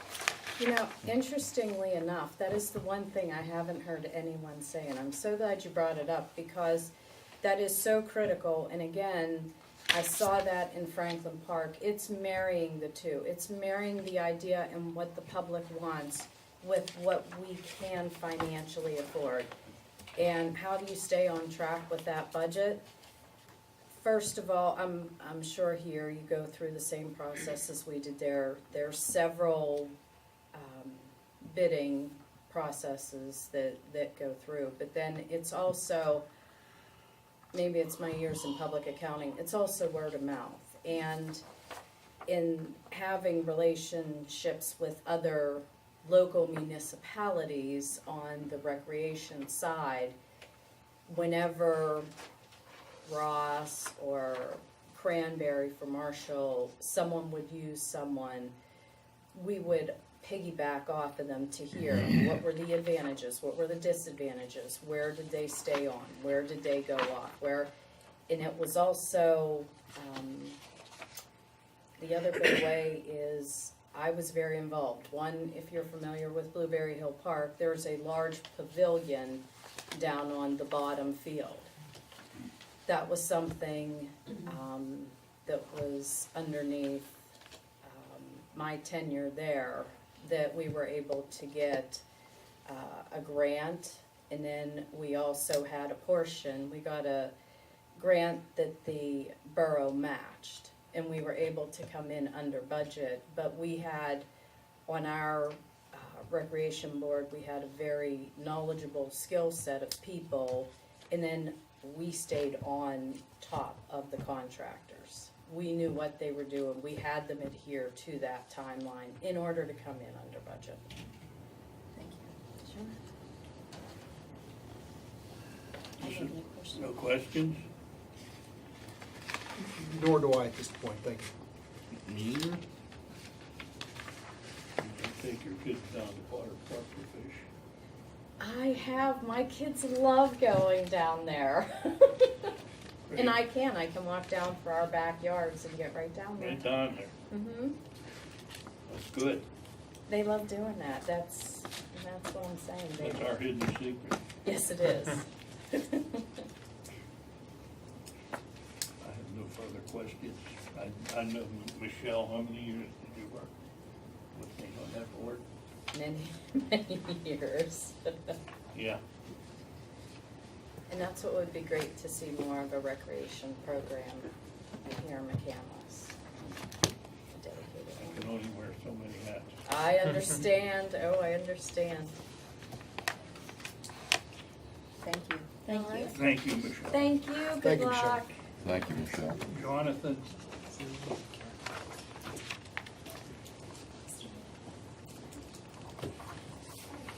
Jonathan Harbuck here? Oh, there he is. You're coming around behind me. Yeah. I didn't even hear you.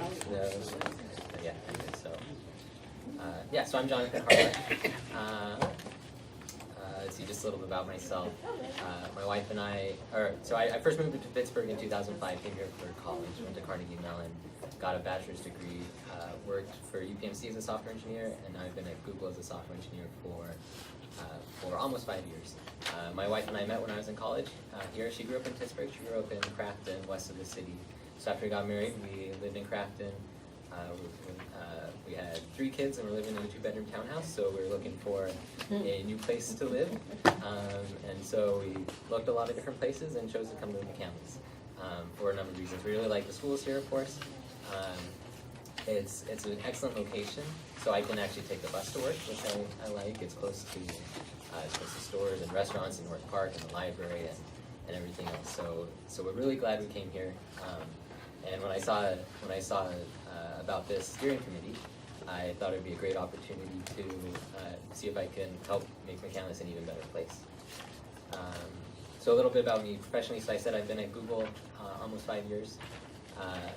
In my time there, I've become a senior software engineer and a tech lead. So as a tech lead, been basically the senior engineer on teams of 2 to 5 engineers. And so as that, I've been primarily responsible for planning for the team, both short-term and long-term planning, including scoping out problems and coming up with innovative solutions, and then leading the team as we design and implement those solutions and release them. I also really enjoy helping out in the community. So right now I volunteer as a clerk in our church congregation. So the congregation has about 180 members, and I oversee record keeping, and I serve on the congregation leadership council, so help make the plans and activities and programs for the congregation. You can also see on my resume, for the last 4 years at Google, as part of the annual Google Serve initiative, they call it, I've led a service project at a local nonprofit in East Liberty, where we've helped out, we've contributed about 80 hours of community service over these 4 years, and helped out in other ways too in the community. I was in college, I participated in Big Brothers Big Sisters, like a mentoring program, and then my senior year I was the president of the Big Brothers Big Sisters chapter there at Carnegie Mellon. So there's some background on me. Okay. How long have you lived in McCandless? So we moved here about a little more than 2 years ago.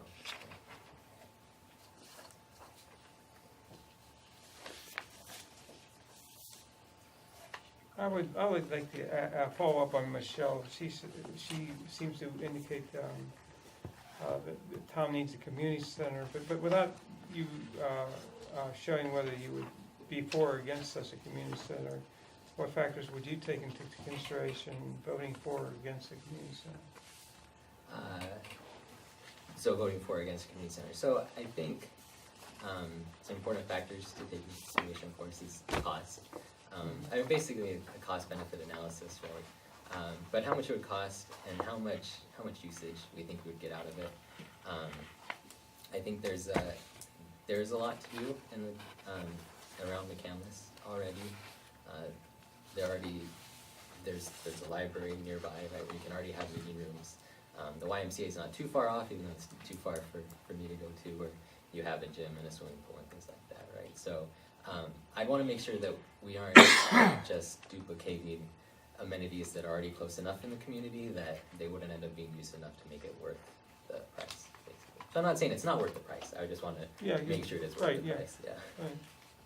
Okay, that's good. You say you wouldn't want to duplicate unnecessarily things we already have. Okay, Yeah. thanks. Okay, thank you. Anything else? No. Okay. What would you see as the, for the next 10 years, as the greatest need for the town of McCandless? The greatest need. So, the greatest need. So I'm not sure this is necessarily the greatest need. An important need. So like I said, I love McCandless. We love living here. Something that is frustrating living here is while we're so close to everything, like we're probably a 3-minute drive from our first grader school. We're a 7-minute drive from the library.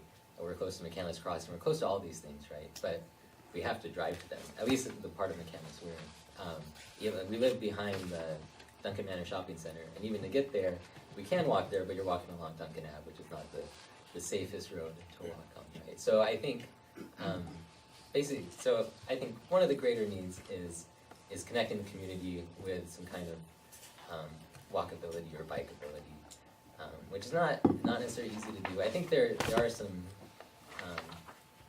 things we could take advantage of, like basically between like the library and Passivant, there are already actually a good amount of sidewalks with like in the McCandless Crossing. They aren't all connected though, so even if you just connect some sidewalks, then you make a decently walkable area right there.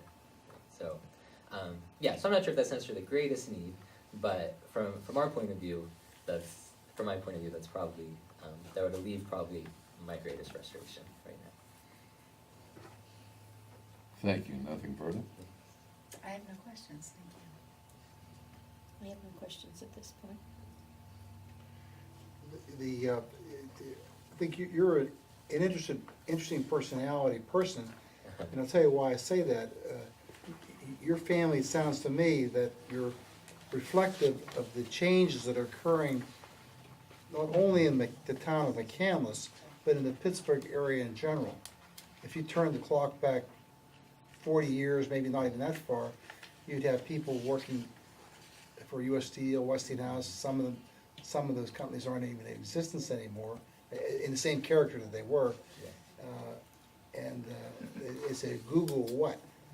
And here we are, we're actually talking to a person who works for Google, but I think that's reflective of the development on a one-to-one basis of how our area is changing.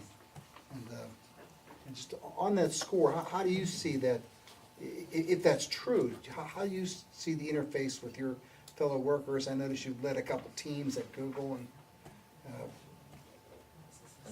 Sorry, what do you mean? See that interface? Well, I mean, or like sorry, go ahead. Is it just another company, so to speak, or is it? So Google is. I think it's more than another company. I really like working there. It always ranks the best or close to the best places to work in the U.S. Right? And so, so I really like working there. I think it's a great asset for the community. A lot of people. I mean, I didn't move here just for Google, but people do move to Pittsburgh and the suburbs to work at places like Google. Well, of course, you went to Carnegie Mellon and then didn't go very far. Yeah, exactly. Well, that's all I have. It was nice to meet you and very impressive resume. Thanks. How old are your kids? Our oldest is 6, so he's in first grade at Hosek. Jeff, 6, 4, 2, and just turned 1. Busy. Yeah, just busy, that's for sure. I lost count of that. Was that 5 children? Four. Bill was, God. Yeah, it feels like many more than 4. Depends on what day. Yeah. Depends on the day. Small breakfast. Nice guys, I like it. Yeah. So, Better like, Yeah, that'd be, it's too late now. do you have any vision other than anything you want to speak about? That you want to town to develop? Yeah. Yeah, so I think, so like I mentioned, like walkability and bikeability, like easily getting around. I think that's one thing that could help improve. I mean, so I think McCandless has a good feeling of community, but it could help improve feeling of community even further. Is having people not just stuck in their my wife calls it moving recliners, right? But stuck in their car driving around, but actually walking around or biking around, interacting with people. Could help further build a sense of community. As people mentioned, maybe more community recreation or different events or things like that. There's already a good amount that you can do, like at the library or another thing that I think would be good for McCandless, which McCandless has already done a good amount of, but is working with neighboring communities to basically find better ways to do things, right? So Allegheny County is, well, Pennsylvania in general, I guess, has a lot of small municipalities. McCandless isn't really a small municipality, but there are larger municipalities out there, right? And so like McCandless has combined the waste collection program with Ohio Township, which I think has worked really well. Having a library that we share with 3 other municipalities is good, and of course like North Allegheny. So I think like building upon those successes, that these interactions and agreements we have with neighboring communities could also introduce basically introduce more efficiencies in McCandless, make things run better, save us some money, and then use that money we save to do even cooler things. You know, you've heard a little organization we have called COG, yeah, that's COG? I don't think I've heard of COG. Council of Governments. Oh, cool. Uh-huh. It's like a big co-op. Excellent. We purchase salt there and Oh, other yeah. commodities in bulk. Stormwater planning. Okay. So there's already a lot of that going on. Very few people hear about it, but that does exist and has existed for some time. Excellent. Okay, I have no further questions. Thank you for coming in. Thank you. Thank you very much. Thanks for your time. Thanks. Shall we take a 5-minute break before we move into our agenda? Otherwise, we'll have store bags. We got a library break. It's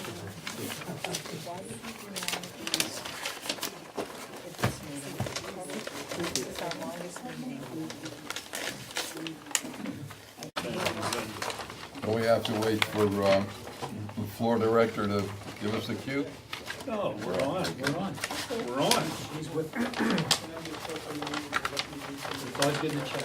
So we have the tentative agenda in front of us. Okay, I can get rid of that. First item is item number 5, the minutes. The minutes fine. Yes, sir. The zoning committee, Bill?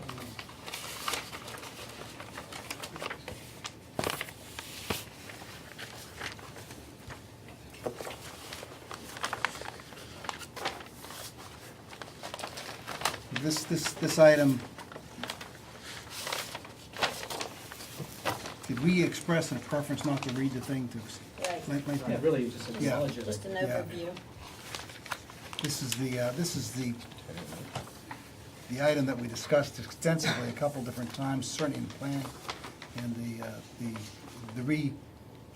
the adopted ordinance to amend the ordinance on the property that's going to be occupied by Vincentian Collaborative to change the zoning districts, and as set forth here. I mean, I don't know there's not much more to say except what's right there. Okay. No. Good. Number two? Number two. Okay. Number two, This is the preliminary and final application of the subdivision, consolidating lot plans in the same piece of property. And that's also been extensively discussed already. We have, unless someone has something else, I think we can move to three. This is a subdivision application of a lot line revision for the Blake Grubbs Road plan. That was, at our last meeting, we had the principals involved, a group of people got together and agreed to a division of the property to realign the lot lines so they could make better sense to them. I don't think there's anything more needs to be said about that one either. There's nothing further, Mr. President, for the zoning committee. Finance Committee, Number one is to ratify checklisting number 10, excuse me. Number two is to adopt the resolution number 18. And those are all listed there on the paper. Number three is to move to adopt resolution number 19. And we did not have that resolution last week, but it is a standard format that we're following, and I put the memo in the packet that describes how the allocations are made by a policy that was set by council. Again, I think it's hopefully self-explanatory, but I did, Right. we It's only all last week just typical. notified Right. council about the resolution, so this is this meeting is the first week we're seeing. What is involved in those administrative charges? That's the consultant fees primarily. What consultant? We have a pension consultant Oh, that Oh, I prepares our thought- actuarial Number valuation. three is the. right, And right. then, Oh, that money pays them. we have the investment management charge as well. Okay, it said administrative, so I didn't know if that was It's all like us together. doing the paperwork, No, and all of those no, people. we can't charge. General label. We don't charge, we can't charge for Well, it. that's what I'm talking about, okay. Okay. Any other questions on that? You okay, Kim? You right on that? Yeah. Okay, and number four, we would move to approve the termination of the deferred retirement pension for Thomas E. Neagle. Option. Deferred retirement option. Right. Any other questions, anyone? I just had a couple bill questions. Has everyone gotten their computers to where they're working right? No. no. Okay, No. so, Regis, Regis, computers working I was good? sending out an email to everyone. Our IT consultants are here normally the second and fourth Thursdays of each month. And they What said, times? normally here in the morning, but they can make arrangements if they need to come in another time. Second and third Thursdays? Second and fourth Thursdays in the mornings Second and normally. fourth. They also are willing, if the issue is something like you can't get your printer to talk to your laptop, they're willing to come to your house one time to try to see if they can resolve it. So I'll be sending out a memo this week, letting everyone know so you can sign up for it. Okay.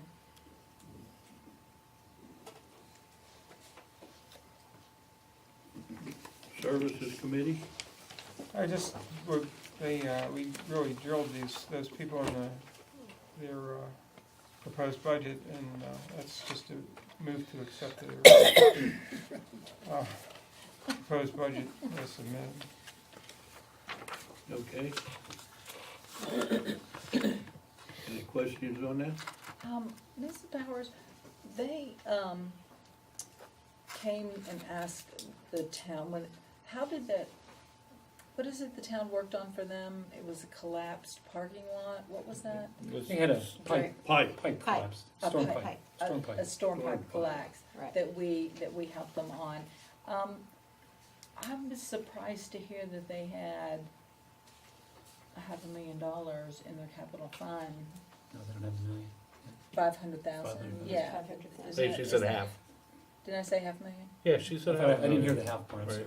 sorry. Okay, I was just surprised that they came and that they didn't use some of that money for that? Do they, because they're trying to hold on to that for the roof and the air conditioning. It's a great concern of theirs right now. yeah, it sounds like it should be. One other piece of information, I don't know if we would have to belabor it, but the HVAC system, when I talked to Amy, she said that and Bob Lukich, the system is an old electric style system, and they wanna change the whole system, put heat pumps in and have it be more, Will and they be did mention more that last economical, week, it would be right? more efficient. Right. I will look Right, forward to a but do they have better any idea? I presentation mean, what of are that. we They're still talking, working on it. 100,000 at the You most, know, 50,000? Right. You know, Well, that paper Really? she She makes gave some, us. yeah, I Yeah. did make some suggestions That's why, to you her, know, so. they're still laboring And, over and what they're that. doing How much is to put together. partly, trying to rearrange what they came into when they started. What does that mean? Well, the people that were there before, as Bob keeps telling us, there were too many categories, so he's shifting things, like from one category to another, where, the money would be more efficient. And so as a result, eliminating a lot of categories, and I think that's probably why you didn't get as much detail as you would like to have. So hopefully by next year, they will have this under, better control.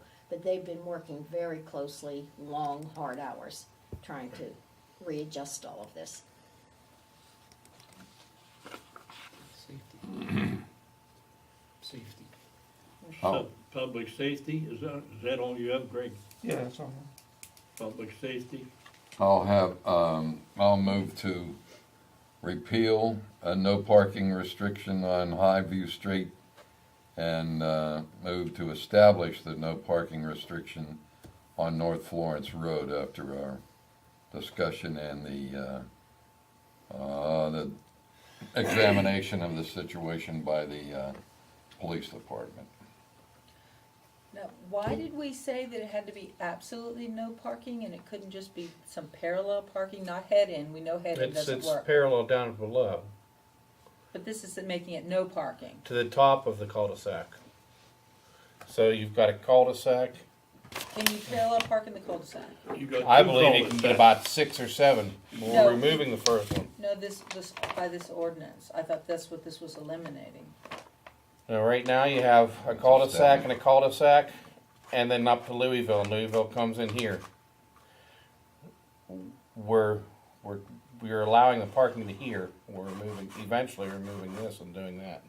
Are we sending the letters, that letter? It's in your packet. Oh, okay, I didn't catch that. Okay. That would be my topics, Mr. President.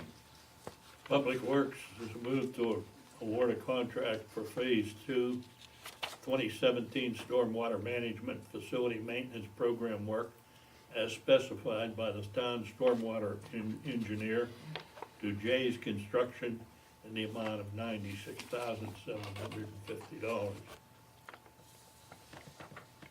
And we went over that.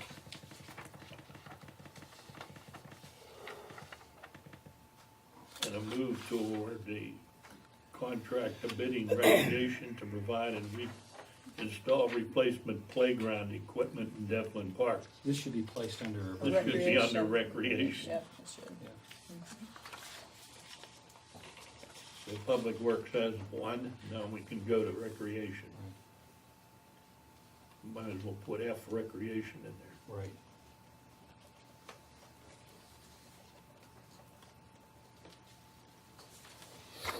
Recreation is gonna depend on Public Works to put that in, I suppose, Now that's actually gonna be installed by the contractor.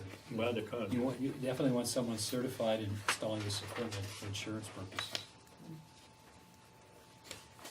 Maybe under your committee, right? Yes. Do we have any new business? And the rest of it, public comment, and then we move to adjourn to reconvene on October 30th, 2017, our fifth Monday.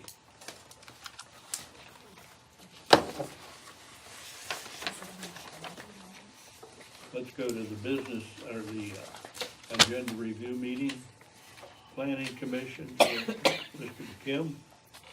We've tentatively, there's a Vincentian site plan is going to be considered on the, I guess the scheduled meeting is tentatively October 23rd. No, planning commission meeting. That's what I'm talking about. It's the first Wednesday, it's moved Wait, because of election days. It's the first Wednesday in November. First Wednesday in November. It got pushed. Because of election day. Yeah, okay. First Wednesday in November would be November the 8th. Yep. Okay, that's it. Zoning hearing board, Rick? There was no meeting in September, there's no meeting in October. About Camp Properties, who the zoning hearing board decided against, filed an appeal to Commonwealth Court, and Gavin Raw filed a notice of intervention on behalf of the town, and there's a status conference set for October 31st of 2017 before Judge James. And that's about the extent of it. I mean, and he'll probably hit this 7-12 pretty soon. Okay, yeah, we can talk, yeah. But this is all matter for public record. Yep. McCandless Sanitary Authority, we meet Thursday night. Everything else seems to be working. They're finishing up paving, they should be paving, Sloop Road's getting Rehousing paved. Road. Yeah, they should be done with that, and Sloop Road's up next. Did they Okay, start milling today? I didn't see that, no. It's imminent, Okay. and weather looks fantastic for it. Yeah, I thought they were supposed to start today. McCandless Franklin Park, The last meeting was September 25th, and the next one's going to be all the way back at November 29th. And I'm not seeing them, I don't think the materials have been distributed yet for that, that's a ways off. okay, Northland Public Library, All of you were presented with the library budget, and we will need to vote on that on October 23rd, so that Toby can be in touch with Amy.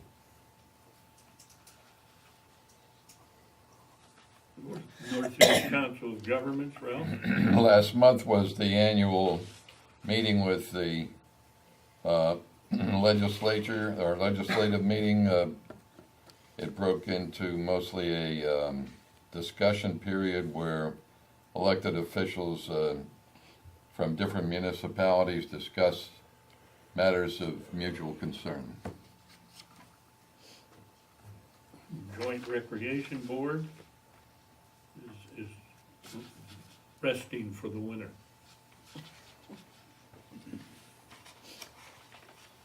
Volunteer Firefighter Steering Committee, Ralph? There's been no meeting, there's been no request for one. However, I would like to announce that at the public safety meeting, since Peebles has taken delivery on their new truck that was discussed at some length through the steering committee, they will be bringing it to town council for a review on public safety and services night. Oh, good. MIDA, Bill?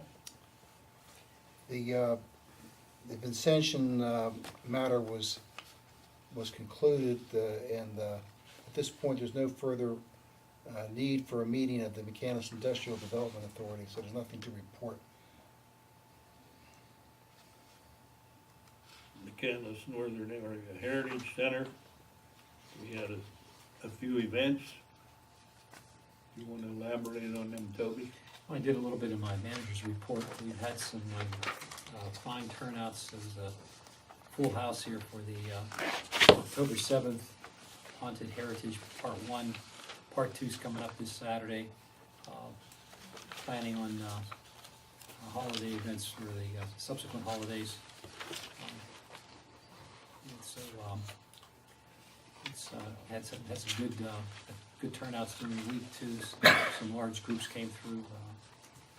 That's good. No. I have a question about the Heritage Center. I know we had 3 applications for our positions. We decided that we would still have those people come in and still meet them. What do you decide about that? One of the pieces of information before we start deciding is that there are 2 other applicants that came after the time frame.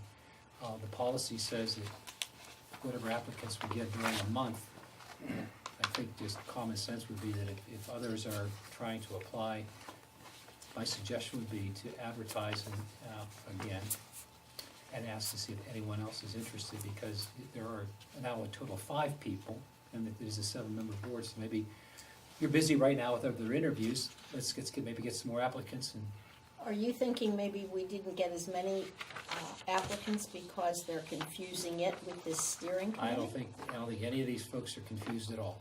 Okay. But I just think that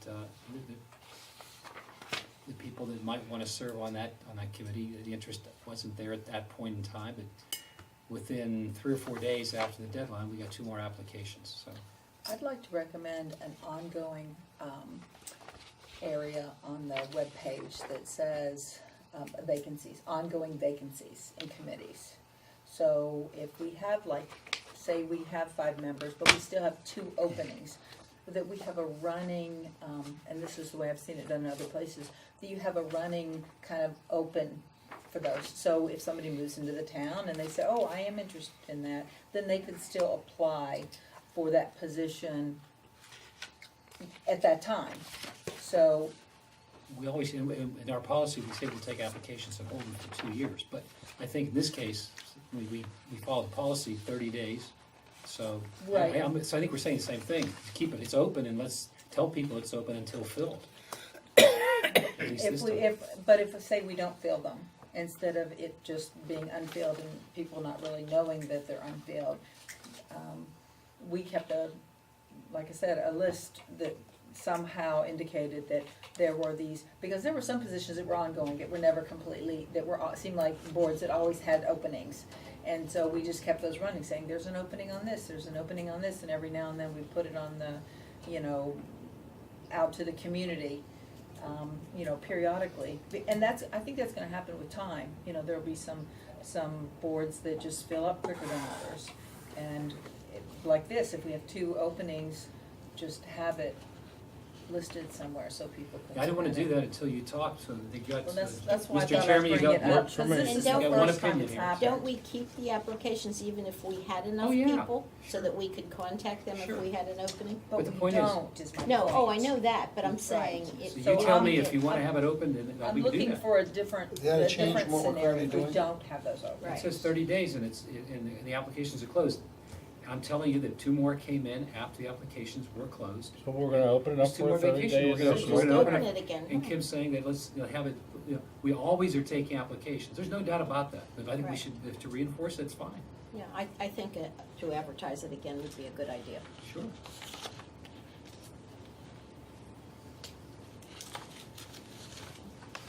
Anything else? Community Day, that's been put to bed till next. Now, we're assuming, and we did budget for tonight, with the budget presented tonight, September the 8th would be the day next year, so it's keeping the same time frame. Second. That's still subject to your review. The committee doesn't get cranked up until January. But, When the first meeting, we do start getting phone calls and lead time, if you want to get some quality entertainment at a good price, the more lead time, the better. well, that's when we traditionally have set it. So, That's Saturday, 2018, is that what the 8th is? 2018, September the 8th, it's as early as it could be, second Second Saturday. Saturday. I think the chief and I were gonna do the entertainment. Actually, we talked about it. The whole police force, he said he could get at least 4 or 5 police officers.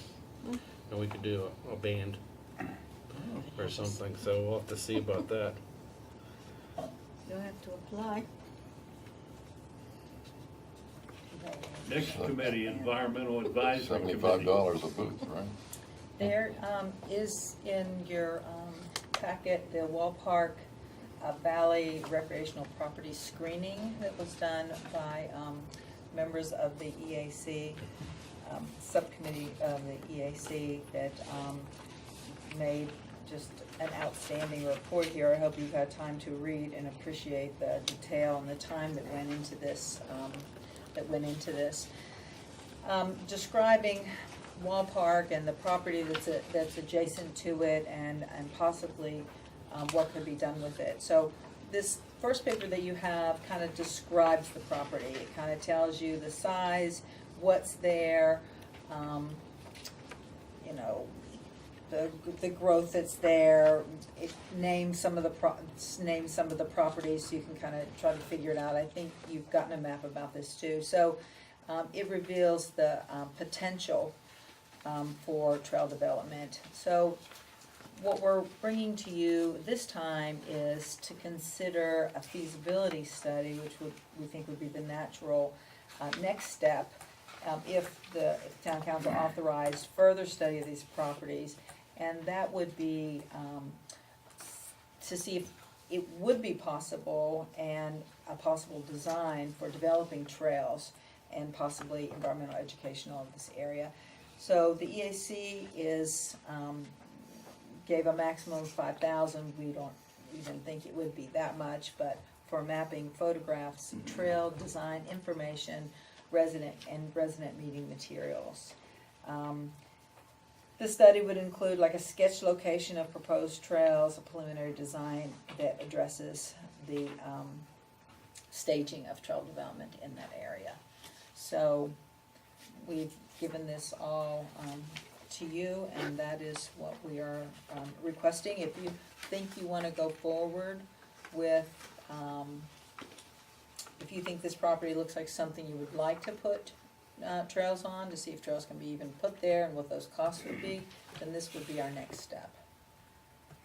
So Are any of these trails traversing private neighborhoods? they are not. No. They are all on the adjacent property. And if you Did we not have a letter from someone up at the top of the hill with concerns because a trail might go behind her property? well, you can see the map here, and you can see that behind every property, you can see this big space. This is the park as it is now. And then the area that we're talking about is up here. This is where all the fill is being dropped here. Okay, so this is too steep right now to put something up there as it is. But yes, there are houses here. And did we not receive a letter from someone in that plan? An email? Any known neighborhood preferences? Brian, didn't we get a letter from that woman? Yeah, do I need to come up to the mic or not? We got a letter from Yurkovich, and we have that summarized in page 4 of the Right. thing, and we're saying that will all be looked at. We asked that these be considered during the Right, development of the Okay. trail. But I just thought that it should be brought up Yeah, in the discussion. it's in here. Okay. Yeah, we It's basically included put there. that into that page All 4 right. of the report, saying that that'll all be determined during the Public meetings. feasibility study, Okay. public meetings, Right. and trail development. Right. Thank you. Well, who owns the land that this property, this trail is going to? We do? The town does. Okay, We own it all. okay. Oh, I'm just asking. Yeah. Biggest thing is dealing with the grades, Yeah, it's steep. It's steep. Grades and wetlands. wetlands. Wetlands, yeah. We had a preliminary look at this years ago, but this is the logical next step. So that's what, I don't know if we wanna talk about Works for me. it more tonight, or what you all are thinking of. If you're interested in putting some trails, if you're interested in putting a trail in there, or I saying wish it we if knew possible. a better, do you have any idea on the money? Well, that's why we have to do a feasibility study. Right, but do they have any idea? I Like, are they don't. talking about 12,000, 15, or are they talking about 300,000? Are they talking about, I think it would, Closer to- there's, I'm guessing if I was a person that designed trails, I would say, if you take it this far on this flat part, it'll cost you this much. If you wanna take it up here on this and take and smooth out or cut into this hill, it's gonna be that much more. If you wanna do some kind of circular thing and come back and make a loop, it's gonna be a whole lot more. I don't even know if a loop's possible because it's very steep and the wetlands have to be protected. But I'm just saying, my guess would be that they would give you stages of, well, you could do this much, you could do this much. Or maybe you could walk a half a mile into the woods and then have a platform and look out over the wetlands for bird watching or whatever. I don't know what they're gonna say. That's why we were asking for a feasibility study, because we can't even guess that. Right, so they haven't given us nobody's given us any thoughts at all. Everything that you see here has been done by the members on this committee. Yeah. Well, I would think that if we're interested in the trails at all, we have Yeah, to I'd do a say study. we go ahead. I mean, we can't, And that's what I need to hear Yep. from you. If you are interested, then my feeling is that we do Nope, need go, to go, do go. a study. Well, when we built it, Who's gonna perform when we the built the feasibility vegetable study? trail, they built that, didn't they? Do we know who's What? gonna perform the They built feasibility the study? vegetable. You know, I don't know Who? that. The trails. Council. I'll be walking. The council this did it. weekend with a couple of people from You got out there with your Carson Trails shovels? that have built trails and everything Huh. all over. They So do.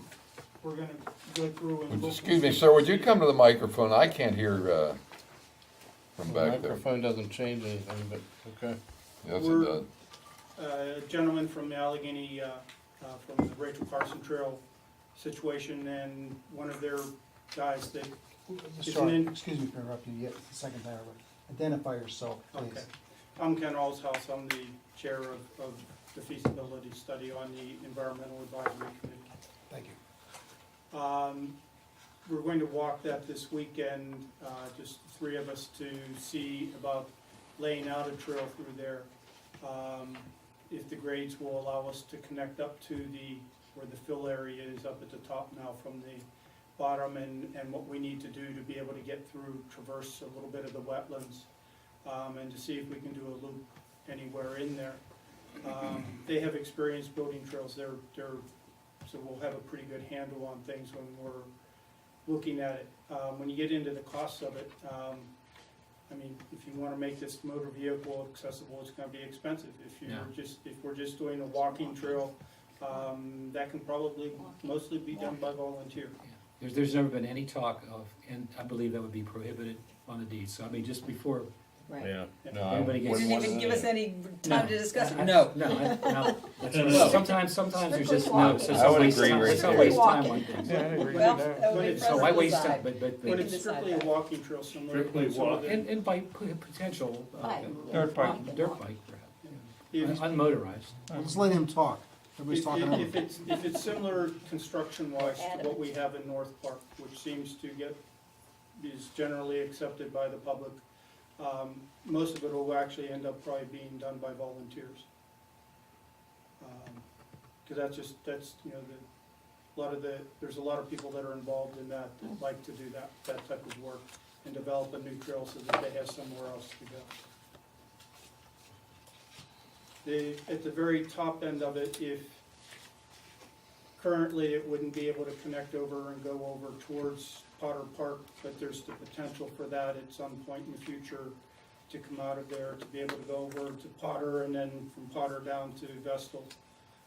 And then Vestal kind of connection to the Harmony and all of that, but there's a lot of things, a lot of bridges to be crossed before you get to there. Any questions? We think that segment, Yeah.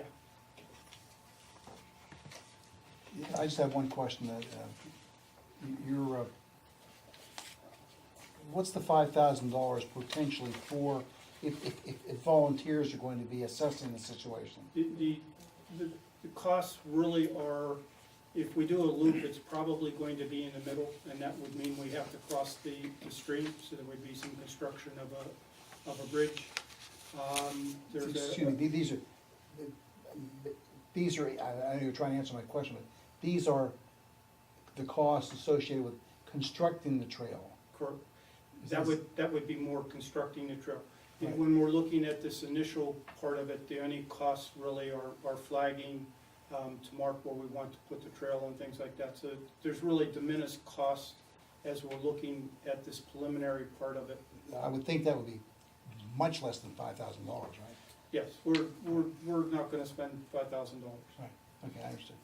And that's to cover flagging, trailblazing, photography, mapping, public meetings, printing any A lot material. of things. One of the big things with this is because this goes right through, there's communities on both sides of the valley, is we, before we do anything, we want to get some meetings with the people to address any issues, concerns that they have.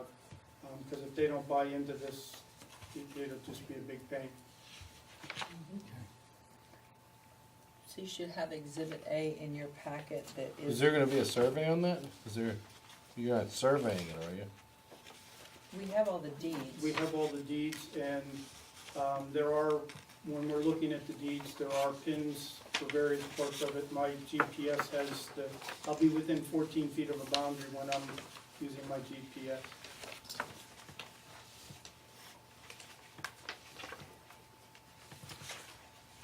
So Exhibit A is, if we want to do this, this is where the signatures would go, so I don't know. is that Where's- something we where's can exhibit- decide where's exhibit here? A? Or I don't have that that you're talking Study project form in the packet.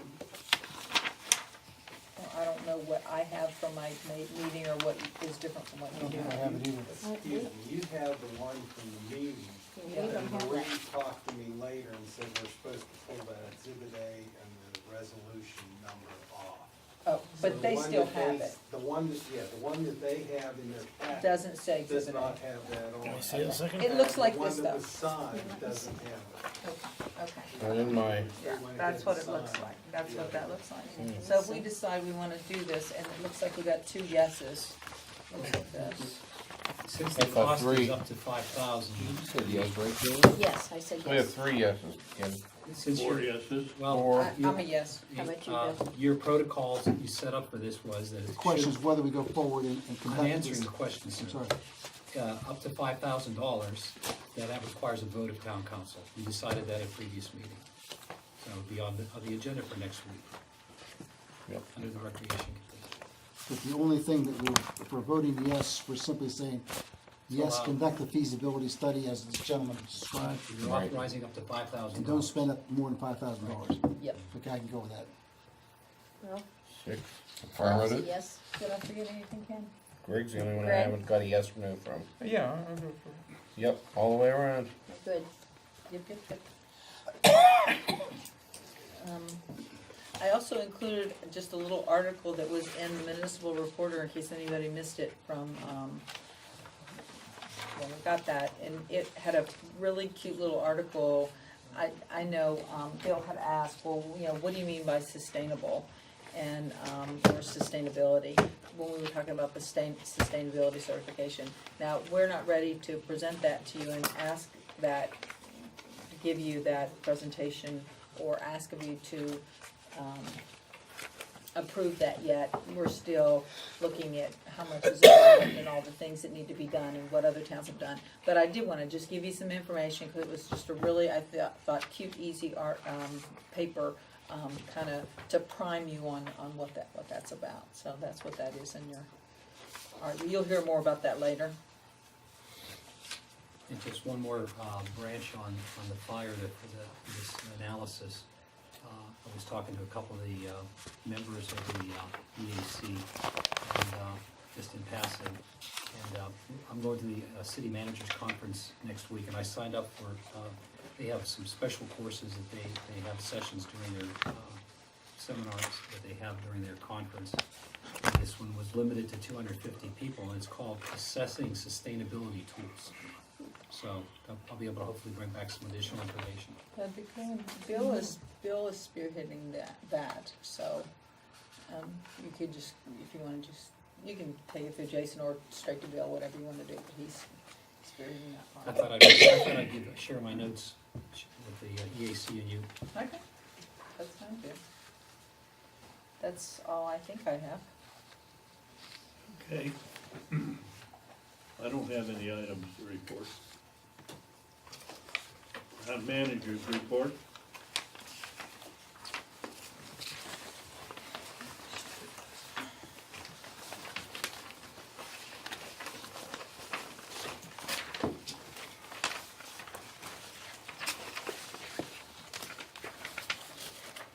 just get highlights of some items that are ongoing. One of the candidates I was talking about left-hand turn arrows, it is something that we're trying to implement additional arrows. And for a low, low price on the Duncan Babcock intersection, we're getting an additional left-hand turn phase. And that should be completed by the middle of December. We're not in control of the McKnight Road project, but just to keep everybody informed, PennDOT has ordered signal equipment, and they ordered that over a month ago. Delivery takes 3 to 4 months. So it looks like during the middle of winter, weather permitting, I'll be trying to get the signals upgraded. They want to use the same kind of, it's called the rhythm engineering style of the synchronization of the signals. It will be based on demand. Computers will control. It will not be a set time.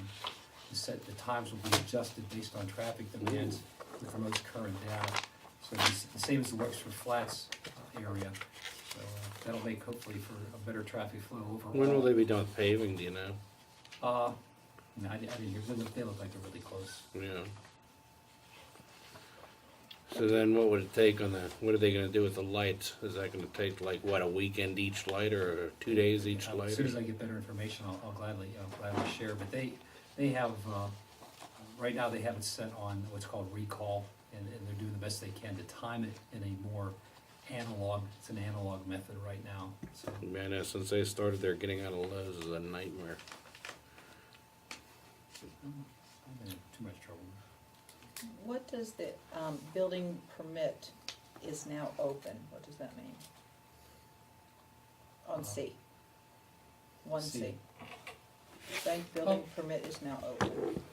Take the word permit out of there. Okay, Building is I now- didn't know, okay. I missed that, I'm sorry. No, that's okay, I'm just trying to understand. No, it's down, the bank is open, and they did Okay. a great job. Okay. Beautiful development. And I tried to summarize in essence, the history of minute taking and preparation.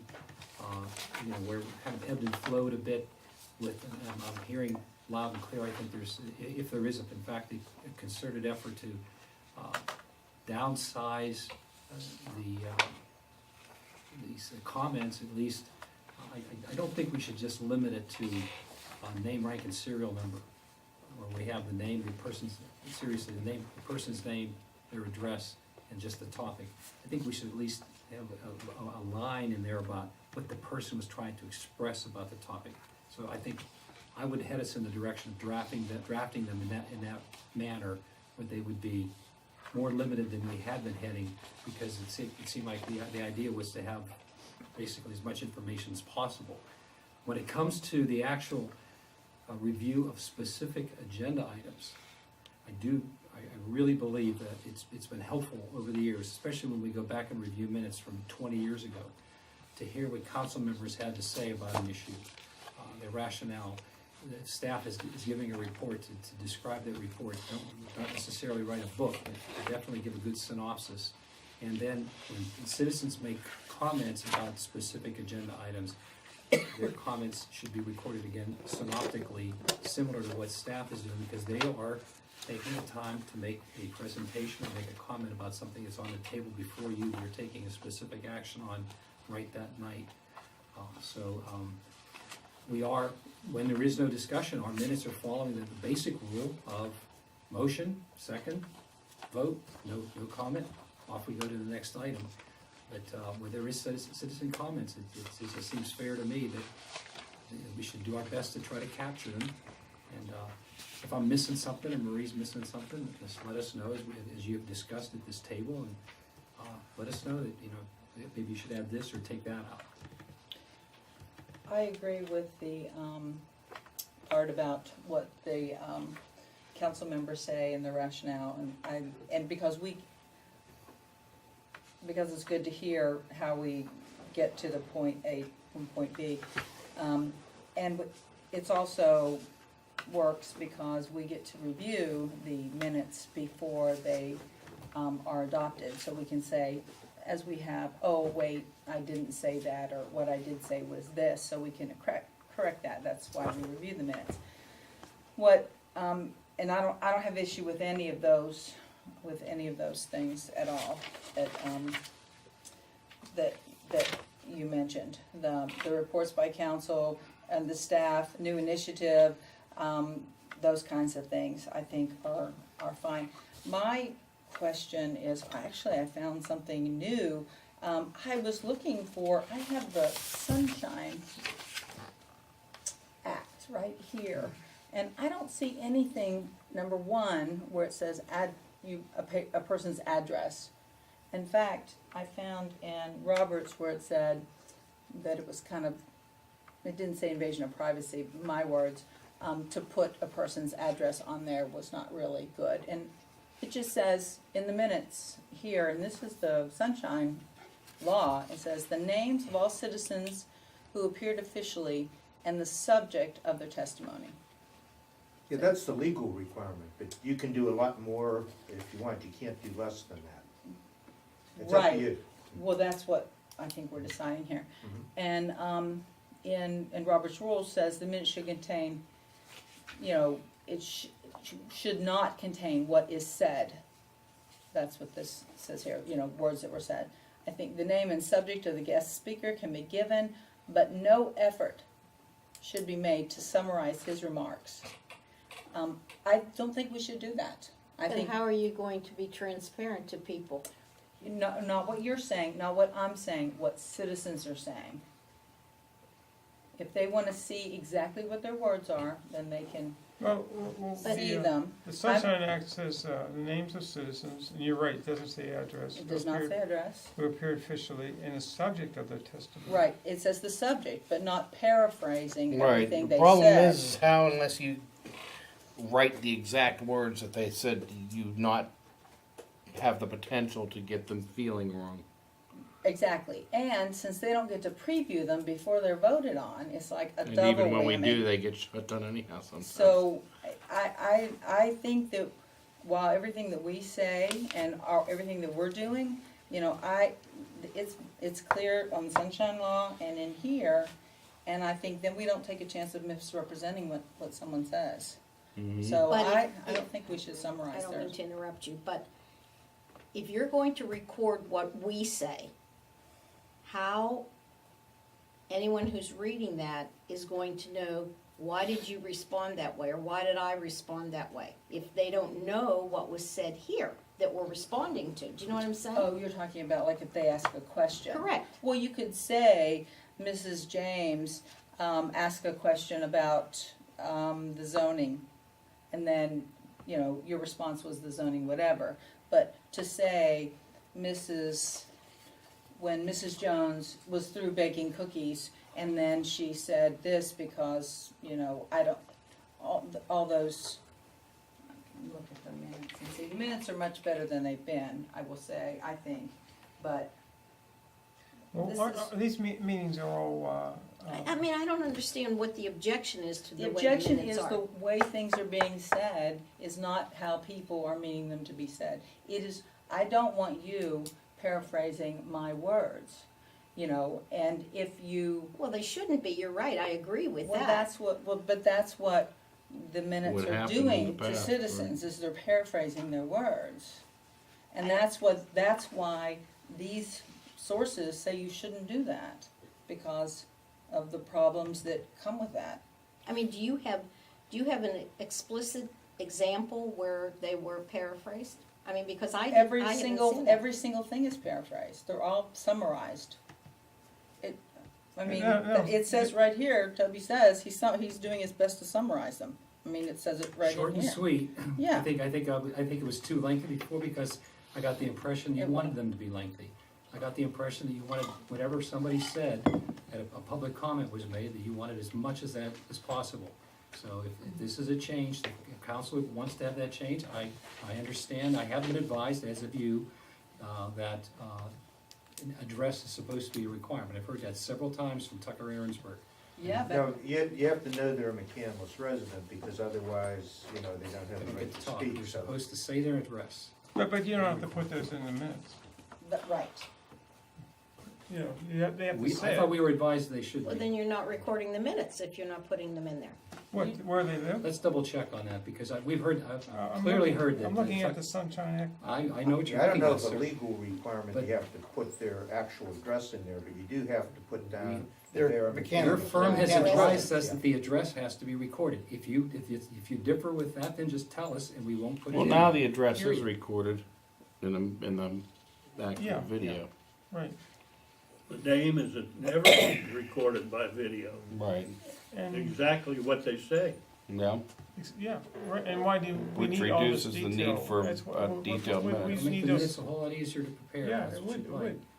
People will be, see what the citizen reactions will Yeah. be interesting to see. It The would. problem is you wanna be transparent. Well, you are being transparent by your taping them and having them on the town's website to view. Aren't you being transparent in there? It says that the minutes shall be prepared and distributed to all members of council promptly after the completion of each meeting, and they shall be open and available for public inspection and copy. We do that, that's not what we're talking That's about what the- today. That's what the charter calls for. Right, but Yeah. that's not what we're talking about here, we're talking about leaving off the address, and we're talking about, so why would you put in here that Matt Shipley is a retired US Navy SEAL? What did that have to do with his comments? I explained that already, I think.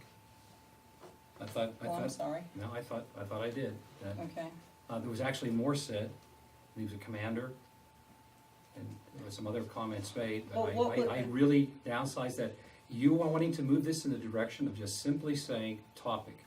I was suggesting that since we had grown in our minutes over the last several years, especially the last two to 3 years, to expand what people are saying, public comments that are being made, to give them the opportunity to be heard and recorded.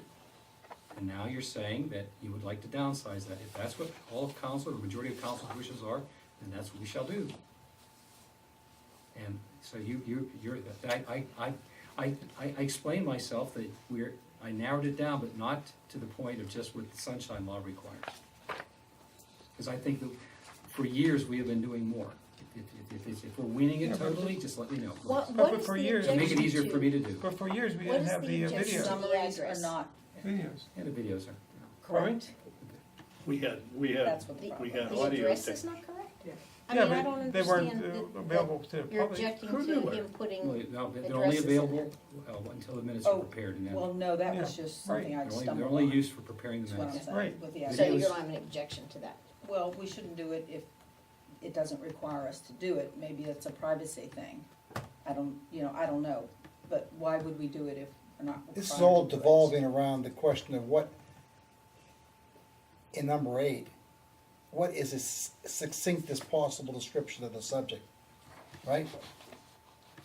And, Yes. are you asking for more succinctness than we had before? Is that what you're, Well, she I said think that's what less. Kim's asking for. She Well, wants it to that's be more what- succinct. Well, She doesn't that's want it why- to exist. She In wants light of the only the videos, topic. I want them more succinct. Again, well, that'd be. I make mean, it we've come easier. full circle on this thing. Well, wait a second, what do you say full circle? When you have the videos, we didn't have the videos. Well, those don't, Before those the not. videos, for they're not 2 held years, you were publicly. asking for more detailed minutes about what people's comments were. We wrote volumes for some of our meetings.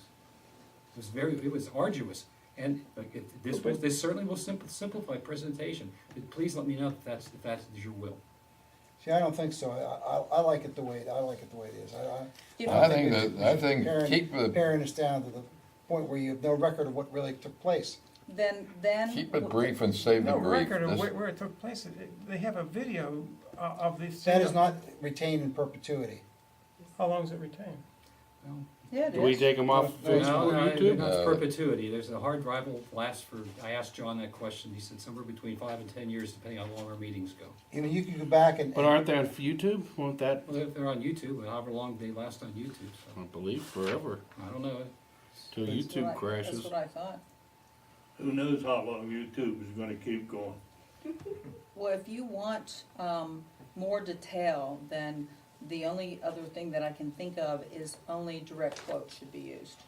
Well, Oh, that's I think that's crazy. That's I impossible. disagree. Yeah, Well, possible. well, I don't think it's reasonable to summarize. I think you take a chance of being inaccurate and you summarize your interpretation of what somebody was saying. I think you leave yourself open for error. And if you just quote what they say, like if you said, where is the minute that I just had with, that Rita said? She said Vincentian's presentation was excellent. Right. That's it. That was my next, That was it. that was the next experiment to see which quote you would, or which synopsis you liked best. Right. That's why I wrote it that way. Right, and you wouldn't have to even say thought, you could just say quotations. Well, you get tired of saying comment and comment and comment, so No. it just sort of changes it up a little bit, but I understand. I don't really even understand what it is we would be voting on. Well, I mean, first of all, when will we vote on this? Are we now going to have like a vote on the, I don't think we'd have to vote on it, we'd just have to say how we want it to be, or not be. Well, I think there's a tendency here to try to sort of revise what's put down there. If it's in error, we don't want to have errors. But what are we trying to achieve? To protect someone for saying something they didn't want to have said? Is that? I specifically said at last month's business meeting that I was aware of a quote that was in the minutes that was in error when I objected to the minutes being passed. I said, I'm aware of one quote that is not true. A quote that was not true. That it was not, what was said in the minutes was not, I looked at the video 3 times, that was not said. And I said, you know, this is what the problem is. It was just a mistake, but it happened. And I said, there is a mistake, there's an error in this, and you all passed those minutes anyway. You didn't say, what is the mistake? How do we fix it? You said, the minutes stay as they stand. That's what he said. The minutes stand as they are. And you passed those minutes, and there's a mistake in them. Did you not see that when you saw the draft? Yes, and I said then too. I said, this is, well, I thought it was, and then I looked at the video a couple of times, 3 times, to make sure it wasn't in there. But my point is that I said, these were not correct, and you passed them anyway. So that's why I'm saying, mistakes happen. I'm not implicating anyone. I'm saying mistakes happen, so you avoid making those errors if you just do what Robert says, what the Sunshine Law says, and just go from there with citizen comments. You don't want a recitation as succinct as possible of what the subject said. I mean, you have people, human beings are writing minutes. I mean, by definition, there's going to be errors creeping in along the way. Short of having a relying upon a recording for everything that's said, I don't think we should go back and try to change what we're doing. Because I mean, when I've been sitting here, we have increasingly opted to have more and more detail, and I think you've been a party to that yourself. More transparency, yes. Well, I more have been. transparency. Yes, So yes. if someone makes a little mistake, if someone does something that is really, that totally misstates Blatant. what was said, blatant, but I think. Right, but some of those things didn't seem like mistakes. Like Are you saying people put it in intentionally? Yes. They put the Yes, wrong I thing do. I do intentionally? believe that. Oh, come on, Not necessarily the wrong thing intentionally, but a point was brought up that would have never been brought up for another person in certain cases. Why are we speaking around the corner? Why don't we just say Because whatever he's you're trying to be say? nice. Yes, I'm trying to be nice, But you need to tell us what you're referring to. I don't understand what you're referring to. when we have somebody who's trying to run for a position and is called out specifically on a meeting for something that someone else said about them, and it's not done in any other situation, in particular when we have another person who's running, and a very similar thing happened and they weren't brought up at all, you question why one particular person will be brought up in a meeting, in the minutes. It's never happened before, and I could, if I... Well, can't that be dealt with by, when the minutes are reviewed? When someone was We tried, we were immediately shot down. You passed them anyway. Right, you said nope, too Well, that's late. the nature of the beast, I mean, you can, That's why No, we it's wanna not. change That's- the beast. That's what Someone we're was trying to invited change. to come in to make a presentation. If you're talking about the someone, Yeah, well, I'm that's not what we're talking talking about. circles. Let's It was just stay Sam on the, Rosenberg let's just stay about on the events. minutes. Well- Let's just stay on the minutes. Part of the minutes was a presentation. Well, The then, if individual was that's the invited case, then you by have to council treat make- everybody the same. No, that's a presentation. but That's a you lot should have- different you should have- than public comment. That is someone's presentation they were invited to make to defend what their business plan was. That was your invitation. but who's going to take the minutes? Their invitation was to answer the questions of council, not to defend the business plan. That's what the question He was to make was. a presentation. He was to ask, no, he was not asked for to make a presentation. He was asked to come and answer questions from council, not a presentation.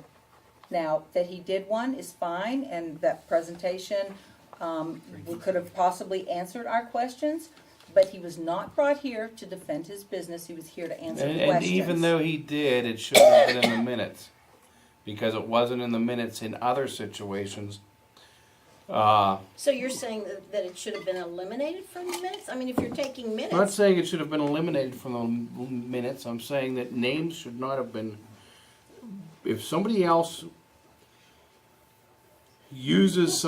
goes after somebody else in their presentation or comments or something, it shouldn't necessarily be pushed into the minutes.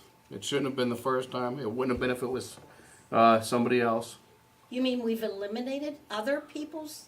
No, you never put them in, because it would, well, I'm not saying why, because I don't know, I feel. But there's Thousands of words. And you're right, thousands of words, hundreds of people have talked. Only once have I seen in any of the minutes someone say somebody attacked this particular resident and this was why. Only once. In the 4 years I've been It's the only time I know that ever slightly happened. involved. It's the only time I know that it ever happened. So it's the only time that it ever happened. So as far as I can recall. Right, and that's what we're trying to stop Stop. from happening again. Well, it shouldn't have happened. All right, well. It should, when we brought it up in the Okay, minutes. my vote is it stays the way it is. It's up to you guys to. That's all I It's the feel, same too. as it always is. And I think we're trying to just revise history here. Yeah, I we have to keep agree with changing it. Toby We here. keep, That's, you know, you want more, we put more, and now you want less. I mean, No, it just. we don't want less. If you wanted to put every single thing they said, that would be fine. My objection is summarizing someone else's intent. That is what I'm objecting to. I'm objecting to summarize right here. Well, then It they would should have be to said. write everything if you don't want them to summarize it. They would have to You know, write all the words. Kim, I don't think I've Exactly. ever tried to summarize someone's intent. I'm not trying to figure out why someone is saying something. I haven't, that's not, Well, I've never written minutes that way or authorized minutes to be written that way. And I wouldn't begin to accuse you of that. I'm just saying that sometimes, you know, personal bias that we're not even aware of, or sometimes we are aware Doesn't of. even matter if you're affects aware of it. everything. I do my level You know, best all the time. And I to- believe to- that, To be. and we all do. But when you're summarizing someone else's opinion, those things, you can do your very best, but sometimes it's They get still, read wrong. it's still not correct. Sounds okay. And then these citizens don't even get a chance to review these before they're voted No, on. they're not on council, so, I mean, they're your minutes, No, they're their comments. your minutes. This, Your- everything. Your meeting, so you know It- what? I Wait, think you've wait, already wait. started the discussion. This is not, all right, that whole concept I don't like.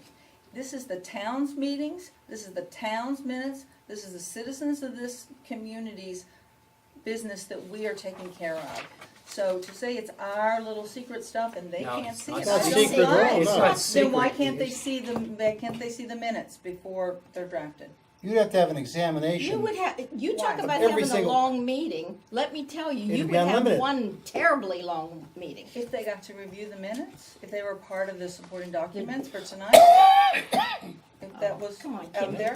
look at how Then many the answer is people to you would to have shrink involved public on comment. that draft. It's a good idea. I Let's mean, do that. And Please. why did they Which one? elect you? Let's No. let's To shrink the public oversee comment this down. kind of That's thing. That's great, it's a great idea. Well, I disagree on some of that. Well, too. and I disagree with some of the things you're Well, saying just too, so eliminate there public we are. comment. No, just follow You the can't sunshine law. eliminate comment. Let's just do that. That'll make, Yeah, that's- that'll make things a lot more. Well, yeah. I'm sorry, I missed what you It'll said. remove the potential for argument if we just list the Follow the citizens' name. I do Sunshine want the Act. address Yeah, business well- checked, please, because we've been advised the address should be there countless times. But I would like to have that in writing from our town attorney's office. Wait a minute, exec sessions, according to the charter, they don't even have to be recorded. We ain't talking about We're not executive talking session. Not that- But Exec this is sessions about are- the regular meeting, It's about the right? regular meeting, so Isn't that what you're talking just about? please confirm, we'll just confirm whether the address has to be put in, we'll just list the topic. And what's the next part of that? What about, I don't have any other changes to propose, that's my suggestion, just to do that. So then you're not putting any detail at all in? Not for citizens' comment. Someone makes a general comment, it'll be commented on how well the Vincentian plan was presented, period. Yeah, well, See, to me, that's not telling To anything. me, That's you'll- what- you'll That's, still- that's not lying about anything, and it's not making any mistake. What I just said. Mrs. Smith got up and expressed her opposition to the Vincentian project. That's Boom. right, yeah. That's it. That's Yeah, perfect. that's it. That's what I'm That's talking perfect. about. That's Well, perfect. and that's shortening, that's short and sweet, that's the That's, yeah, listing that's- name and that's address and right. the subject as succinct as possible. Boom, that's all you need. Yeah, That's that's what all we If I they, want. you can go to the videotape if you want to for any further, because I saw 17 cars parked up there, and last winter there was an accident in front. You don't need to put all that in here. You're right. Just said she stood up and spoke in opposition to the Vincentian project. Simple as that. I agree with Right. Ralph. Yeah, I Right. agree with Ralph. That's what we're saying. so what if someone says, I didn't say, you could have the same argument. They could say, well, that's. I didn't talk about the Vincentian Yeah, well, project. they could say that, sure. Well, then they'd be foolish if they Well, I talked don't know. about the They Vincentian could- project. They could, Yeah, that's good. Oh, no, that I mean, cuts the every meat as far statement- as I'm concerned. every Yeah, it statement does- that's it mentioned does- is gonna be it does the subject of I agree. discussion. That follows the Sunshine Act and takes care of business. Right, you're right, I agree with Ralph. Mr. Chairman, unless there are any further comments or questions, I don't have anything else to report. Does the town attorney have anything to report? I do not. You need a You motion? don't. I do not. We need to move into an executive session. Well, that's really Toby, I think. Rita, what do you? I Do just, I- Rita Martin, Professor, I have one more thing to throw at you with this. One of the citizens mentioned this, and I just want to throw it out to you as another complication that you don't need, but you should know. This is a person who is in a position of professorship and writes books, and she did not know that our minutes were housed on the internet. And people can do searches, and she objected to the fact that she was not told this because of her position. Whatever she said might be misconstrued in the echelons of academia. So I just want to tell you to put a sign up or make a comment at the beginning of every This meeting. and meeting's say, being recorded? It is being recorded and it will be available on the internet as a search, just so Don't we they have a know. sign up there? Yeah, there is a No, sign but they up don't there. know that it's being housed on the internet, that you can search it by their name. And that's what they're objecting to. Do you understand what I'm saying? Well, don't talk at the meeting then, that's the solution to this. That's easy. I know, there's always, no matter what you do, you're wrong. Yes, that's exactly right. Coach Patino No didn't matter want to be what we recorded do, either. Somebody's gonna complain. Okay, where are we? Are we? Go into Well, executive session. I'm asking for a motion to enter into executive session. So moved. So moved. Second. Don't we have to make the motion? By saying aye, Aye. opposed, we're in executive session. Did we actually make the motion? I made the Yeah, we made a motion. I heard Yeah, the we second, have I to didn't do. hear the We have to motion. make I it said an so Three moved. people